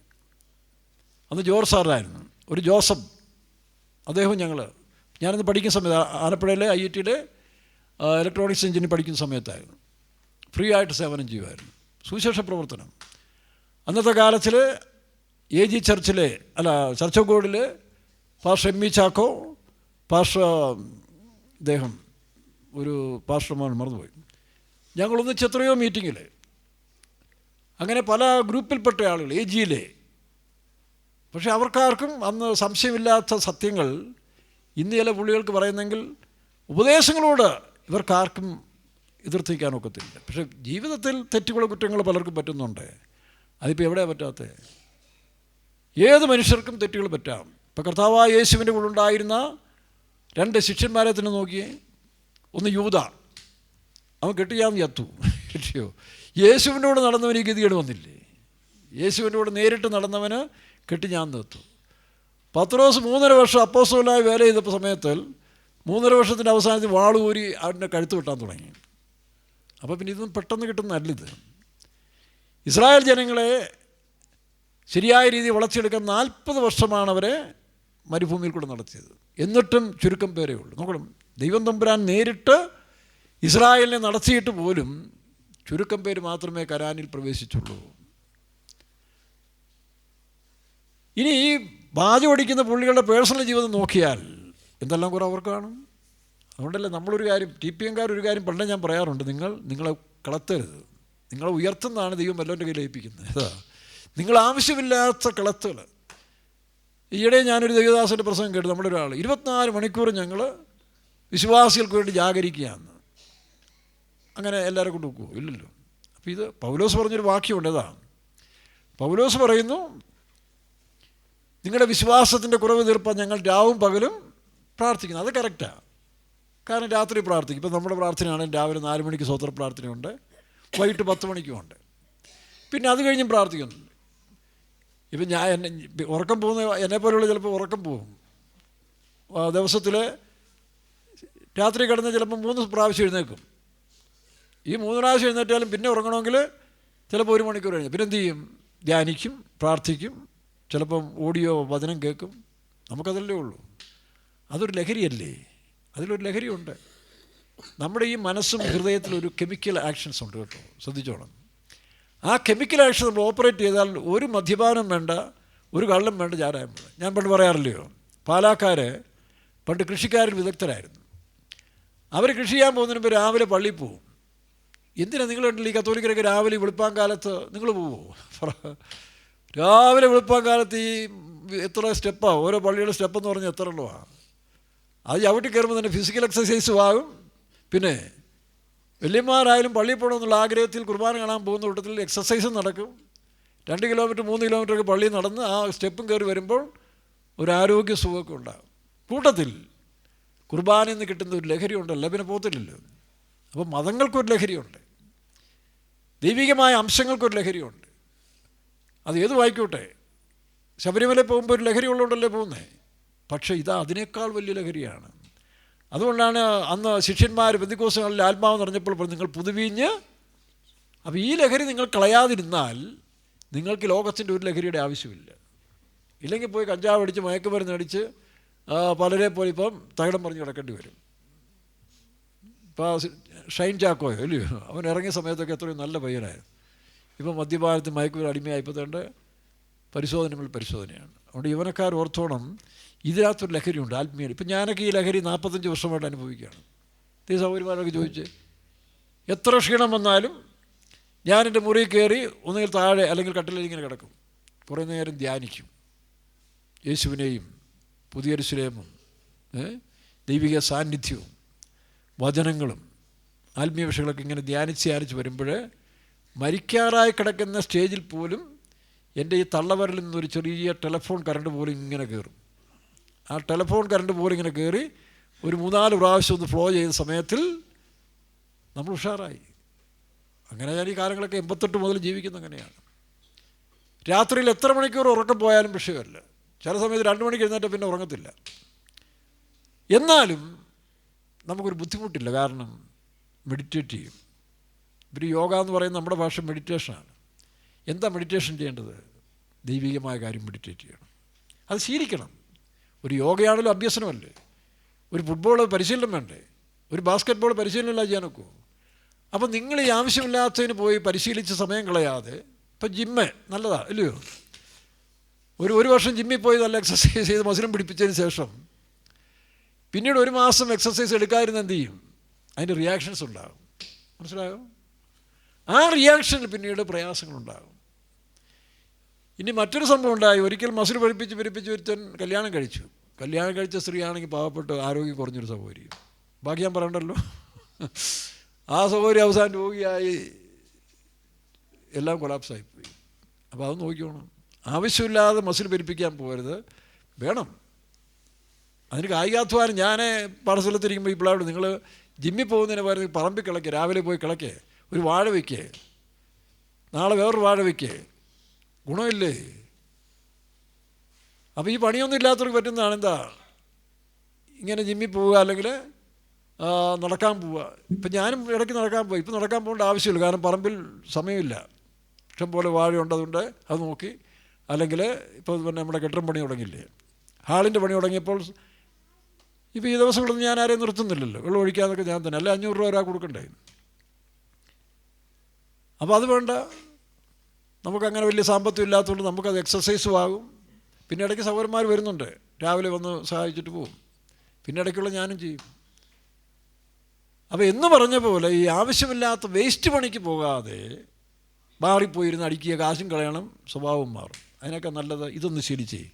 ഈ ആത്മീയ ലഹരി, വചനം വായിച്ച് ധ്യാനിക്കുക, ആ പുതിയ യെരൂശലേമിൻ്റെ ജീവിതം, കർത്താവുമായിട്ട് ജീവജല നദിയിൽ കൂടെയുള്ള യാത്ര ഇല്ലയോ, ഇതൊന്ന് മെഡിറ്റേറ്റ് ചെയ്തെടുത്ത് നോക്കിയേ. നമുക്കൊരു പുതിയ ലഹരി, നമുക്ക് കെമിക്കലുണ്ട്. കെമിസ്ട്രി എന്ന് പറയുന്നത് അതാണ്.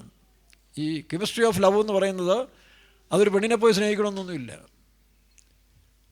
പെണ്ണിനെ സ്നേഹിച്ചാലും നാളെ കാല് വാരത്തില്ലയോ? അങ്ങനെയുള്ള സംഭവം ഇല്ല. ഇപ്പം ആണിനെ സ്നേഹിച്ചാലും അതിൽ ഇന്ന് വിശ്വസിക്കാനും ഒക്കത്തില്ല. കൂടെ കിടക്കുന്ന ഭാര്യയും ഭർത്താവിനും വിശ്വസിക്കാൻ വയ്യാത്ത കാലം. ഇന്നലെ ഇത് കണ്ടില്ലേ, ഭാര്യയുടെ തലവെട്ടി സ്കൂട്ടറെ വെച്ചുകൊണ്ട് പബ്ലിക് കൊണ്ട് നടക്കുന്നു. എന്തൊരു കാലമാണ് നോക്കിയത്. ഭാര്യയുടെ തലവെട്ടി സ്കൂട്ടറെ കൊണ്ട് നടക്കുക. അപ്പോൾ അങ്ങനെ എന്നാൽ ഇതിന് കുഴപ്പമില്ല. ഈ ആത്മാവിൻ്റെ ഐക്യത, ആത്മാവിൻ്റെ ലൈഫ്, അത് ശീലിക്കും നിങ്ങൾ. അതാണ് പെന്തിക്കോസിൻ്റെ ഇതിവൃത്തം. അല്ല, പെന്തിക്കോസിന് മതം ഉണ്ടാക്കാനല്ല. അപ്പോൾ ഇങ്ങനെയുള്ള ജീവിതത്തിലേക്കാണ് ക്രിസ്തു നമുക്ക് കാണിച്ചിരിക്കുന്നത്. നോക്കണം, അബ്രഹാമിൻ്റെ അനുഗ്രഹം ക്രിസ്തുയേശുവിൽ, വീണ്ടും വായിച്ച് 3:14, അബ്രഹാമിൻ്റെ അനുഗ്രഹം ക്രിസ്തുയേശുവിൽ ജാതികൾക്ക് വരേണ്ടതിന് ആത്മാവെന്ന വാഗ്ദത്ത വിഷയം വിശ്വാസത്താൽ പ്രാപിക്കേണ്ടതിന് തന്നെ. അബ്രഹാമിൻ്റെ അനുഗ്രഹം ക്രിസ്തുയേശുവിൽ ജാതികൾക്ക് വരേണ്ടതിന് നാം ആത്മാവെന്ന വാഗ്ദത്ത വിഷയം വിശ്വാസത്താൽ. അപ്പോൾ അവിടെ 2 കാര്യങ്ങളാണ്. അബ്രഹാമിൽ ഇസ്മായിലിൽ ഒരു അനുഗ്രഹമുണ്ട്, ഇസ്ഹാക്കിലൊരു അനുഗ്രഹമുണ്ട്. പക്ഷെ അതിലെല്ലാം ലൗകികമായ കാര്യങ്ങളാണ്. ഒന്ന്, നീ ഭൂമിയിലെ പൊടി പോലാകും, ഭൂമിയിലെ നിക്ഷേപം വലിച്ചെടുക്കും. അതിപ്പം അറേബ്യൻ ദേശങ്ങൾ വലിച്ചെടുത്തുകൊണ്ടിരിക്കുകയല്ലേ. രണ്ടാമത്തെ ഇസ്ഹാക്ക്, നീ കടൽക്കരയിലെ മണൽത്തരി പോലെ ആയിരുന്നാലും പോലെ നിൻ്റെ സന്തതിയിൽ പെരുകും. അതല്ല ഇസ്രായേൽ ഇന്ന് നശിക്കാതിരിക്കുന്നത്. ഇസ്രായേലിൽ നാശീകരണം ഇല്ലാത്തതിൻ്റെ കാരണം എന്താ? ഈ വാഗ്ദത്വമാണ്. നിങ്ങൾ പെരുകിക്കൊണ്ടേയിരിക്കും. അതുകൊണ്ടാണ് ഹിറ്റ്ലറിൻ്റെ കാലത്ത് 60 ലക്ഷം പേരെ കൊന്നെങ്കിലും 60 ലക്ഷം പേർക്ക് വീണ്ടും ഒരു ജീവിതം ഇവിടെ തന്നെ കാണുമെന്ന് ഞാൻ വിശ്വസിക്കുന്നു കേട്ടോ. നിത്യതയിലല്ല, ഇവിടെ തന്നെ ദൈവം അവർക്കൊരു ജീവിതം കൊടുക്കുമെന്ന് എനിക്കൊരു ഉറപ്പുണ്ട്. 1-2 അനുഭവങ്ങൾ എനിക്കുണ്ട്, അതുകൊണ്ട് ഞാൻ പറയുന്നത്. ഇപ്പോൾ ലാസറിനെ ഉയർപ്പിച്ചില്ലേ, കർത്താവായ യേശു മരിച്ച സമയത്തിൽ കല്ലറകൾ വിട്ട് പലരും പ്രത്യക്ഷമായില്ലേ, അപ്പോൾ അവർക്കെല്ലാം വീണ്ടും ഒരു ജീവിതം കൊടുത്തില്ലേ എന്ന് പറഞ്ഞ പോലെ ഈ പുനർജനനം എന്ന് പറഞ്ഞത് മനുഷ്യൻ പോയി പട്ടിയാകുന്നതല്ല. ഏതാ ഈ ജന്മത്തിൽ മനുഷ്യന് നാളെ കാളയും പിന്നെ പട്ടിയും പോത്തുവായി മാറുന്നതല്ല. ഇവിടെ തന്നെ ചില അകാല മരണത്തിൽപ്പെട്ട മനുഷ്യർക്ക് ഒരു ചാൻസ് കൂടെ കൊടുക്കുമെന്ന് എനിക്കൊരു വിശ്വാസമുണ്ട്. അത് ഈ വാക്യത്തിൻ്റെ അടിസ്ഥാനത്തിലാണ് കൊടുക്കാം. അതായിരിക്കും എസെക്കിയേൽ നമ്മൾ വായിക്കുമ്പോൾ ഈ അസ്ഥിയോട് ചേർന്ന് ഉയർത്തി നിൽക്കുകയാണ്. 1000 വർഷ ഭരണത്തിൽ ഇസ്രായേൽ ജനം നമ്മുടെ പെറ്റുപെരുകും. അപ്പോൾ ഈ മരിച്ചുപോയ അകാലമൃത്യു പ്രാപിച്ചവർക്കെല്ലാം ഒരു ഉയർപ്പ് കൊടുക്കുമെന്ന് ഞാൻ വിശ്വസിക്കുന്നുണ്ട്. എങ്ങനെ? വീണ്ടും അവർ മരിക്കും. ഈയിടെ നിങ്ങളെന്നെ വിമർശിക്കരുത്, ഞാനൊരു ഉദാഹരണം പറയാം കേട്ടോ. ഈ അലക്സാണ്ടർ DGP ആയിരുന്ന സാർ ഒരിക്കൽ തൻ്റെ ഒരു അനുഭവം പറഞ്ഞു. അനുഭവത്തെ നിഷേധിക്കാൻ നോക്കൂ. പുനർജനനം എന്ന് പറയുന്നത് നിഷേധിക്കാൻ പോലും, കാരണം മരിച്ച ലാസർ എഴുന്നേറ്റു. രണ്ടാമത് ആരാ? യേശു കല്ലറിൽ മരിച്ച സമയത്തിൽ കല്ലർ വിട്ട് പലരും. അങ്ങനെ ചിലർക്കൊരു ഓപ്ഷൻ വേണം കൊടുക്കാം. ചിലർ നമ്മൾ കാണുമ്പം മുൻജന്മ പരിചയം എന്നൊക്കെ പറയുന്ന പോലെ ചിലർ പറയത്തില്ലേ, അല്ലെങ്കിൽ എന്തോ ഒരു റിലേഷൻഷിപ്പ് അങ്ങനെ ഉണ്ടാകാം കേട്ടോ, മേ ബി. ഫുൾ സ്റ്റോപ്പ് ഇടുകയല്ല. അപ്പോൾ അലക്സാണ്ടർ സാർ പറഞ്ഞൊരു കാര്യം ഞാനൊരിക്കലും അവിടെ പോയി കേട്ടിട്ടുണ്ട്. അതാ, താനൊരിക്കലൊരു അസ്ട്രോളജർ, അതായത് ഇതുപോലെ ദീർഘവീക്ഷണത്തിൽ സംസാരിക്കുന്ന ഒരാൾ, ദൈവം കൃപ കൊടുത്ത പ്രവചനം നമ്മൾ പറയത്തില്ല. ഞാൻ എത്രയോ കാര്യങ്ങൾ പറഞ്ഞിരിക്കുന്നു, നടന്നിരിക്കുന്നു, എത്രയോ കാര്യങ്ങൾ പ്രവചിച്ചിരിക്കുന്നു, നടക്കുന്നുണ്ട്. അപ്പോൾ അതുകൊണ്ട് നമ്മുടെ പുണ്യമല്ല, ദൈവം ഒരു കൃപ കൊടുക്കുന്നു. അങ്ങനെ ഒരു മനുഷ്യനോട് അലക്സാണ്ടറിനെ ജേക്കബ് സാറിനെ കണ്ടപ്പോൾ, ഞാൻ കണ്ണൂരിരിക്കുമ്പോൾ ഞാനതുമായിട്ട് ഫോണിൽ സംസാരിച്ചിട്ടുണ്ട് കേട്ടോ. ജയിൽ മിനിസ്ട്രിയിൽ സമയത്ത് താനുമായിട്ട് സംസാരിച്ചിട്ടുണ്ട്. തൻ്റെ എല്ലാ കാര്യത്തോടും എനിക്ക് യോജിപ്പില്ല. താൻ ഏത് സ്ഥലത്ത് പ്രസംഗിച്ചാലും അവർ ആ മതത്തിൻ്റെ സകല ഇതും കത്തിച്ചു വിടും. അതാ പുള്ളിയുടെ നേച്ചർ. അല്ലാതെ ഇന്നത് സ്ഥാപിക്കണമെന്ന് പുള്ളിയില്ല. പക്ഷേ താനൊരു ഉറച്ച വിശ്വാസിയാണ്, ക്രിസ്ത്യാനിയാണെന്നൊക്കെ പറയുകയും ചെയ്യും. പക്ഷേ പുള്ളി പറഞ്ഞൊരു കാര്യം, ഈ പറഞ്ഞ പോലെ തന്നെ കണ്ട ഒരാൾ പറഞ്ഞു, നിങ്ങൾ കഴിഞ്ഞ കാലത്തിൽ ഒരു മന്ത്രിയായിരുന്നെന്നും തൻ്റെ ഭാര്യ കാമുകിയായി, അപ്പം അസൂയ പിടിച്ച മന്ത്രി ഇതിലെ കൊന്നുകളഞ്ഞെന്നും, പിന്നീട് അതിനുശേഷം തനിക്കിങ്ങനൊരു രണ്ടാമത്തെ ജനനം കൊടുത്തെന്നും, തനിക്ക് കിട്ടാൻ പോകുന്ന ഭാര്യ ബ്രൈറ്റോ പ്രകാശമായിട്ട് പറഞ്ഞത് പ്രഭയെന്ന് പറഞ്ഞൊരു പെണ്ണിനെ അത് പറഞ്ഞ പോലെ തന്നെ സംഭവിച്ചെന്നൊക്കെ പറയുന്നു. ഒരു പക്ഷേ അതിങ്ങനെ ആയിരിക്കും. അങ്ങനെ ഈ പറഞ്ഞ പോലെ അങ്ങനെ അകാല മൃത്യു പ്രാപിച്ച ഒരു ജീവിതം അവസാനിക്കാതെ പോകുന്നവർക്ക് രണ്ടാമതും ഒരു ജീവിതം ആരില്ലെങ്കിലും ജനിക്കും. അതിന് ദൈവത്തിന് കഴിയുമല്ലോ. അതിന് ഞാൻ വിശ്വസിക്കുന്ന ഈ 2 വാക്യം കൊണ്ടാണ് കേട്ടോ. അങ്ങനെ ആകാം, അങ്ങനെയാണെന്ന് ഉറപ്പിക്കുകയല്ല, മേ ബി. അതിന് ലാസറിനെ ഉയർപ്പിച്ച ദൈവത്തിന് ഇതുപോലെ. അപ്പോൾ ഇസ്രായേലിൻ്റെ 60 ലക്ഷം പേരെ ഹിറ്റ്ലർ കൊന്നെങ്കിൽ അവർ നോക്കുമ്പോൾ പിന്നീട് എസെക്കിയേലിൻ്റെ പുസ്തകത്തിൽ വായിക്കുമ്പോഴേ 47 അങ്ങോട്ട് പറയുന്നില്ല, 37 തോന്നില്ലയോ, അവർ ഉയർത്തുന്നേറ്റ് വരുന്നു. അപ്പം അങ്ങനെ ഒരു പുനർജന്മം വിശ്വസിക്കാമെന്നല്ലാതെ മരിച്ചതിന് ശേഷം പിന്നെ പട്ടിയായിട്ടും അതിൻ്റെ പ്രവൃത്തിക്ക് അനുസരിച്ചല്ല. അതിന് വേദപുസ്തകം പറയുന്നത് എന്താ? അതിന് ശിക്ഷയുണ്ട്. അവനവൻ ശരീരത്തിലിരിക്കുമ്പോൾ ചെയ്തത് നല്ലതാകിലും തീയതാകിലും അതിന് തക്കവണ്ണം. അപ്പോൾ എല്ലാ കാര്യങ്ങളും നമ്മൾ അംഗീകരിക്കാൻ ഒക്കത്തില്ല. ഇതുപോലെ ഈ കാലഘട്ടങ്ങൾ നമ്മൾ നോക്കുമ്പോൾ 10 യുഗങ്ങൾ നമ്മൾ കാണുന്നുണ്ട്. ഏതൊക്കെയാണ്? ഒന്ന് നിഷ്കന്മഷ യുഗം, ദൂതന്മാരുടെ യുഗം. അത് നമ്മൾ പറഞ്ഞു. നിഷ്കന്മഷ യുഗം, അതായത് ദൂതന്മാർക്ക് ശേഷം ഏഥനിൽ മനുഷ്യനെ ആക്കി വെച്ചതാണ് പർദീസ എന്ന് പറയുന്നത്. ആ പർദീസയിൽ മനുഷ്യൻ പാപം ചെയ്തപ്പോൾ നഷ്ടപ്പെട്ടു. പക്ഷേ ആ പർദീസയെക്കുറിച്ചൊക്കെ വലിയ കോൺസെപ്റ്റ് ഉണ്ട് കേട്ടോ. ഞാൻ 10ാം ക്ലാസ്സിൽ അതുകൊണ്ട് പഠിക്കുന്ന സമയത്താണ് തോന്നുന്നു ഒരു നോട്ടിറ്റേജ്, അതായത് സെക്കൻഡ് പേപ്പറിൽ ലോസ്റ്റ് ഹൊറൈൻസ് എന്ന് പറയുന്ന ഒരു പുസ്തകം പഠിക്കാനിടയായി. ഇപ്പോഴും അത് ചില സിലബസിലുണ്ടെന്ന് എനിക്ക് തോന്നുന്നത്, ലോസ്റ്റ് ഹൊറൈസൺ. അപ്പോൾ ആ പുസ്തകം ഒരു സായിപ്പാണ്, അല്ലെങ്കിൽ ഒരു ബ്രിട്ടീഷ് സായിപ്പ് എഴുതിയൊരു പുസ്തകമാണ്. പുള്ളി ഹിമാലയൻ പ്രദേശങ്ങളിൽ കൂടെ യാത്ര ചെയ്ത സമയത്തിൽ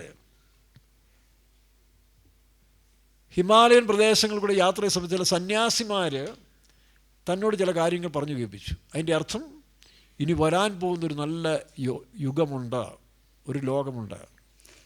ആ ലോകത്തിന് വേണ്ടി ഞങ്ങൾ കാത്തിരിക്കുകയാണ്. നോക്കണം, അതായത് സമാധാനവും സന്തോഷവും പാവമില്ലാത്തതായ ഒരു നല്ല യുഗം, കലിയുഗം കഴിഞ്ഞതിന് ശേഷം പിന്നീടൊരു നല്ല യുഗം വരാൻ പോകുന്നുണ്ട്, ഞങ്ങൾ അതിനുവേണ്ടി കാത്തിരിക്കുകയാണ്. അപ്പോൾ ആ മനുഷ്യരെ കണ്ടപ്പോൾ ഈ ജെയിംസ് ഗിൽസ് എന്നാണ് അവരുടെ പേര്, ഒരു ബ്രിട്ടീഷ് എഴുത്തുകാരനാണ്. സഞ്ചാരിയും എഴുത്തുകാരനും ചരിത്ര പഠനമുള്ളവനുമാണ്, ജെയിംസ് കെൽസൺ എന്ന് പറയും.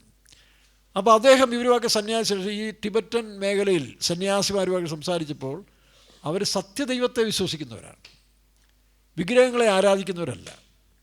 അവർ യേശുക്രിസ്തുവിനെക്കുറിച്ചും ദൈവപുത്രനായിട്ട് വിശ്വസിക്കുന്നവരാണ്.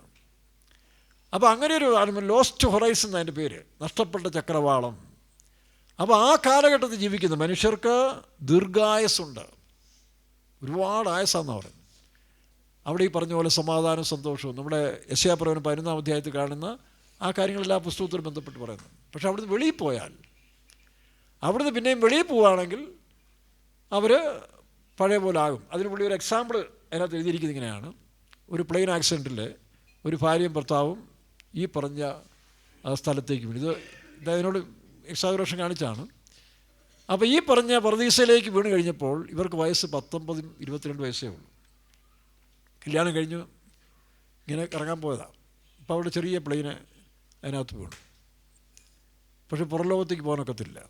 ചുറ്റുപാടും വലിയ കോട്ടകൾ ഇങ്ങനെ നിറഞ്ഞ വലിയ സ്ഥലങ്ങളാണ്, ഏക്കർ കണക്കിന് സ്ഥലങ്ങളും, എല്ലാം നല്ല മനോഹരമായ പറുദീസയാണ്. അപ്പോൾ ആ സ്ഥലത്ത് നിന്ന് ഇവർ പുറം ലോകത്തിലേക്ക് പോകാൻ സാധിച്ചില്ല. പക്ഷേ ഇവർക്ക് സ്വന്തക്കാരും ചാർച്ചക്കാരും ഒക്കെ ഉണ്ടല്ലോ. ഇതൊക്കെ അതിന് എക്സാമ്പിൾ കൊടുത്തിരിക്കുക കേട്ടോ. കുറേ വർഷങ്ങൾക്ക് ശേഷം, അപ്പോൾ അവിടെ താമസിച്ച വർഷമില്ല.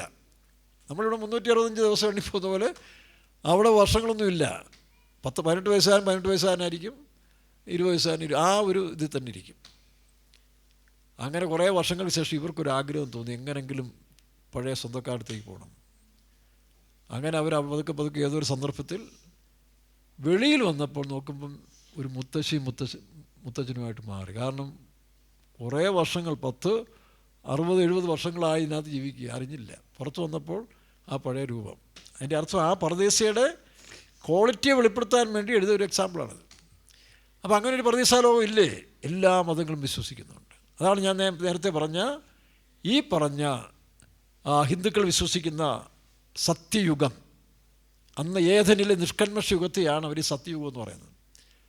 പാപരഹിതമായൊരു കാലഘട്ടം ഉണ്ടായിരുന്നു, സത്യം മാത്രം നിലനിന്നവരും ദൈവത്തോടുള്ള ബന്ധം, അതിനെയാണ് നമ്മൾ നിഷ്കന്മഷ യുഗം എന്ന് പറയുന്ന ഒരു കാലമുണ്ടെന്ന് അവർ വിശ്വസിക്കുന്നു.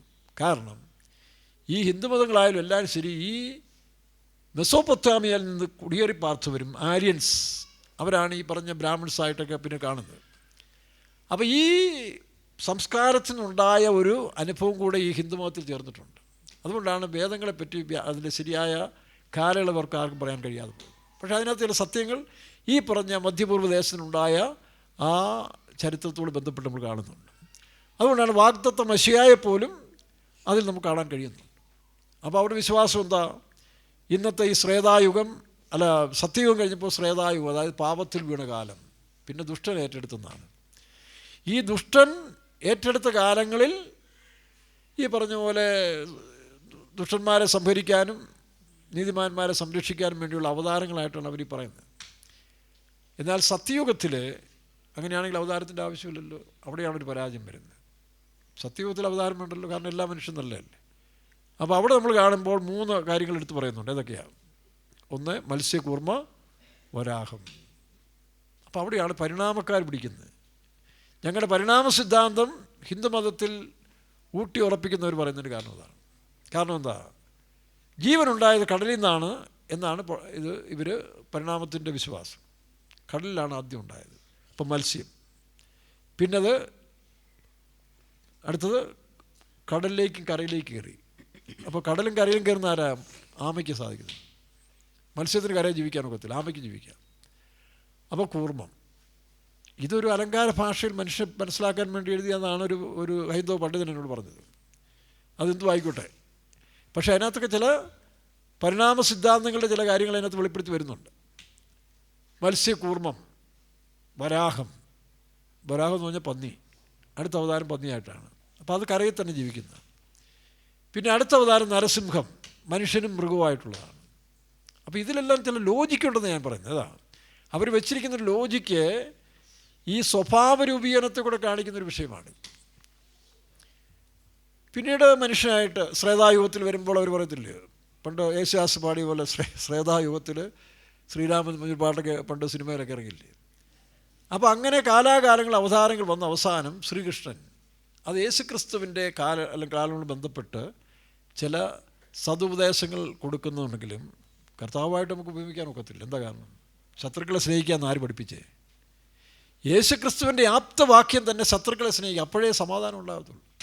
ഇപ്പം ഞാൻ എൻ്റെ ശത്രുവിനെ സ്നേഹിച്ചാൽ ആ ശത്രു എൻ്റെ മിത്രമായി മാറും. അതുകൊണ്ടാണ് ഞാൻ നിൻ്റെ ശത്രുക്കളെ എൻ്റെ പാതകൾ വാക്കും വരെയും നീ എൻ്റെ വലതു ഭാഗത്ത്. അതുകൊണ്ടാണ് യേശുക്രിസ്തു എല്ലാ കാലത്തിലും, എഴുത്തുകാരൻ ശ്രീകുമാരൻ തമ്പി അടുത്ത് പറയുന്നത്, എല്ലാ ഗുരുക്കന്മാരിലും മേളിലാണ് യേശു നിൽക്കുന്നത്. കാരണം തൻ്റെ ഉപദേശങ്ങളിൽ, അതാണ് ഗാന്ധിജി പറഞ്ഞിരിക്കുന്നത്, മെസ്സേജ് ഓഫ് ക്രൈസ്റ്റ്, ആ ഗിരിപ്രഭാഷണം. അത് ചെറുപ്പം മുതലേ പ്രാക്ടീസ് ചെയ്യാൻ ഒരു കുഴപ്പമില്ല. പക്ഷേ ഇടക്കാലത്ത് പ്രാക്ടീസ് ചെയ്യാൻ പോകുമ്പോഴേ പ്രശ്നം വരുന്നത്. നമ്മളും മാനസാന്തരപ്പെട്ട ശരിയായൊരു വീണ്ടും ജനത്തോടു കൂടി യേശുക്രിസ്തുവിൻ്റെ വചനങ്ങളെ ഉൾക്കൊണ്ട് ജീവിക്കാമെങ്കിൽ നമുക്കത് ഈസി ആയിരിക്കും. നമ്മൾ ലൗകികരായി ജീവിച്ചതിന് ശേഷം പിന്നെ അത് പ്രായോഗിക കൊണ്ടുവരാൻ ഇച്ചിരി ബുദ്ധിമുട്ട് വരും. അതുകൊണ്ടാണ് യേശുക്രിസ്തു എല്ലാ നാമത്തിനും മേലായ നാമം. അദ്ദേഹം ശരിയായ ശരീരത്തിൽ ബ്രഹ്മചാരിയായി ജീവിച്ചു, താൻ വിശുദ്ധനായി ജീവിച്ചു. തന്നെയല്ല, തൻ്റെ ഉപദേശം ശത്രുക്കളെ സ്നേഹിക്കുക, ഉപദ്രവിക്കുന്നവർക്ക് വേണ്ടി പ്രാർത്ഥിക്കുക, ശപിക്കുന്നവരെ അനുഗ്രഹിക്കുക, ചോദിക്കുന്നതിന് കൊടുക്കുക. എത്ര നല്ല ഉപദേശം! ഇത് പ്രാക്ടീസ് ചെയ്യും തോറും, അതാണ് പത്രോസ് യോഹന്നാനും, ഞങ്ങൾക്ക് പൊന്നും വെള്ളിയൊന്നുമില്ല, പക്ഷേ ഇതാ പിടിച്ചോ, സൗഖ്യവും ആരോഗ്യവും എല്ലാം കൊടുക്കില്ലേ.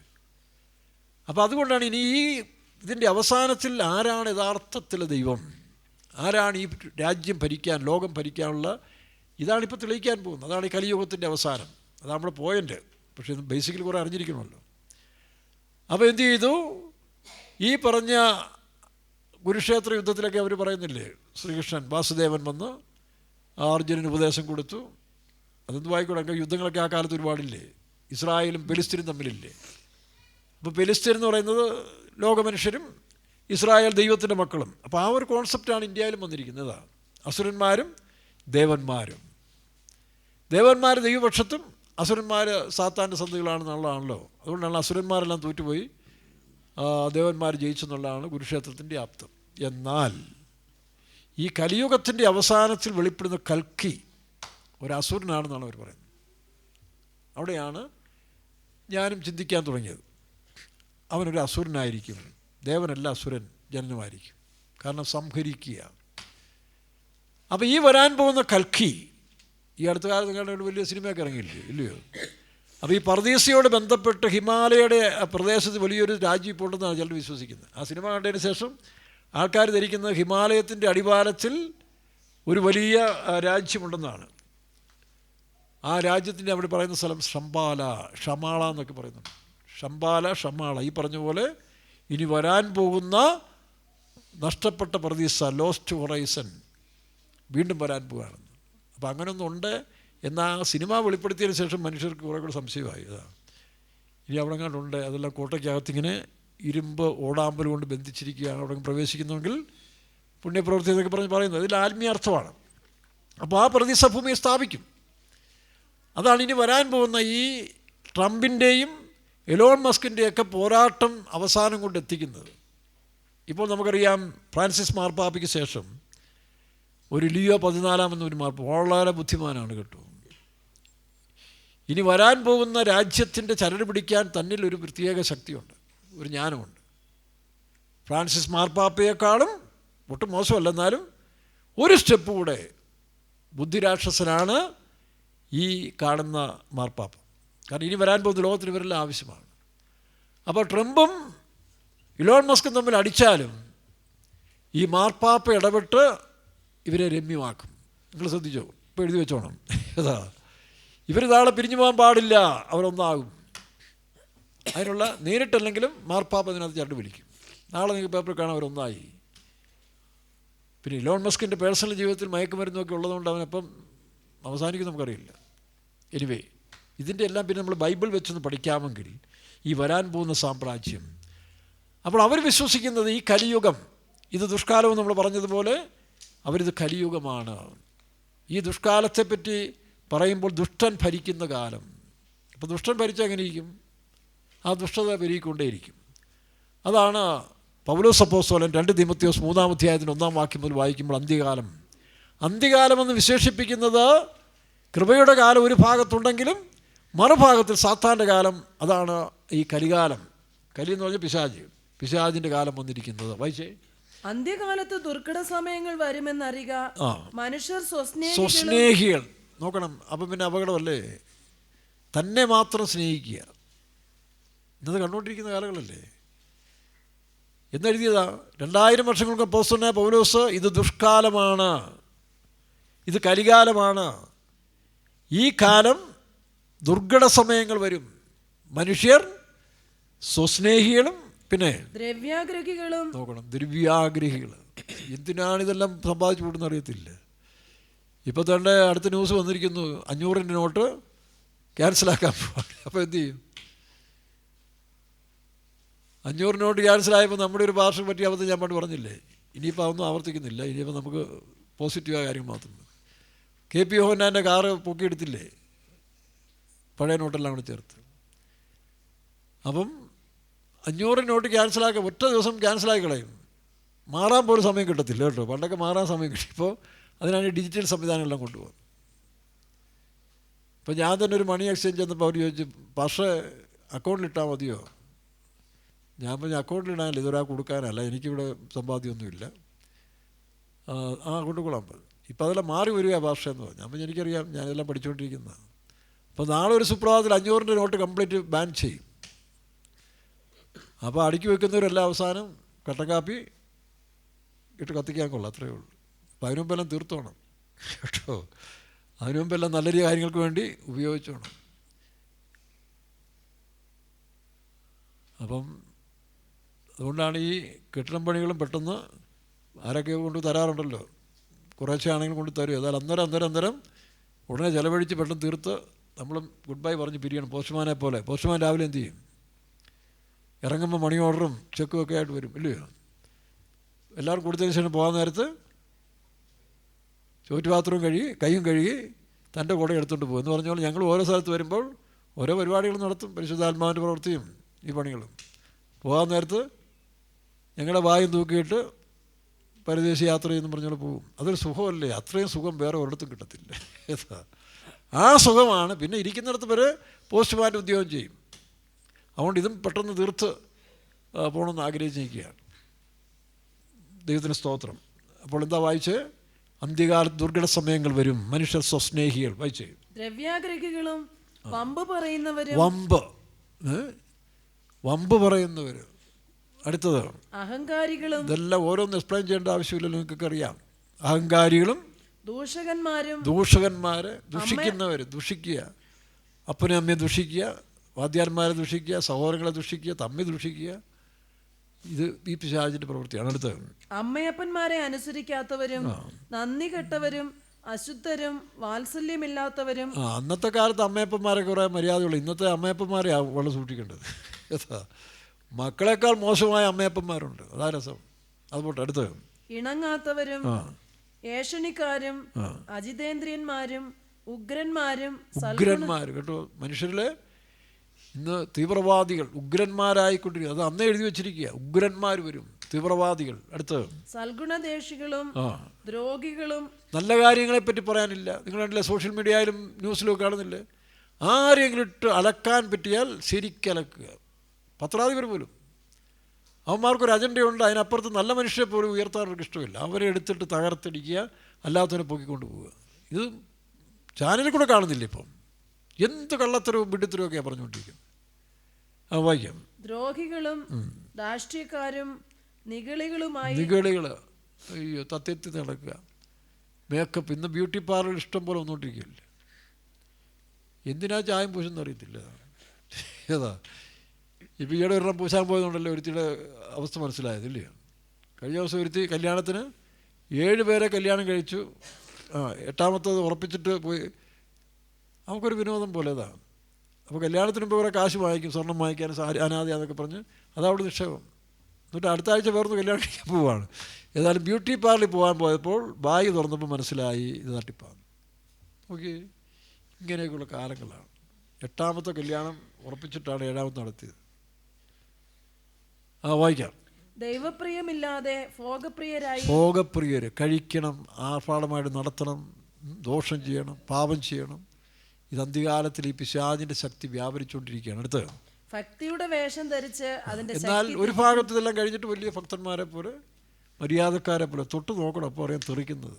അടുത്ത് ഭക്തിയുടെ വേഷം ധരിച്ച് അതിന്റെ ശക്തി ത്യജിക്കുന്നവരുമായിരിക്കും ആയിരിക്കും അങ്ങനെയുള്ളവരെ വിട്ടൊഴിയുക.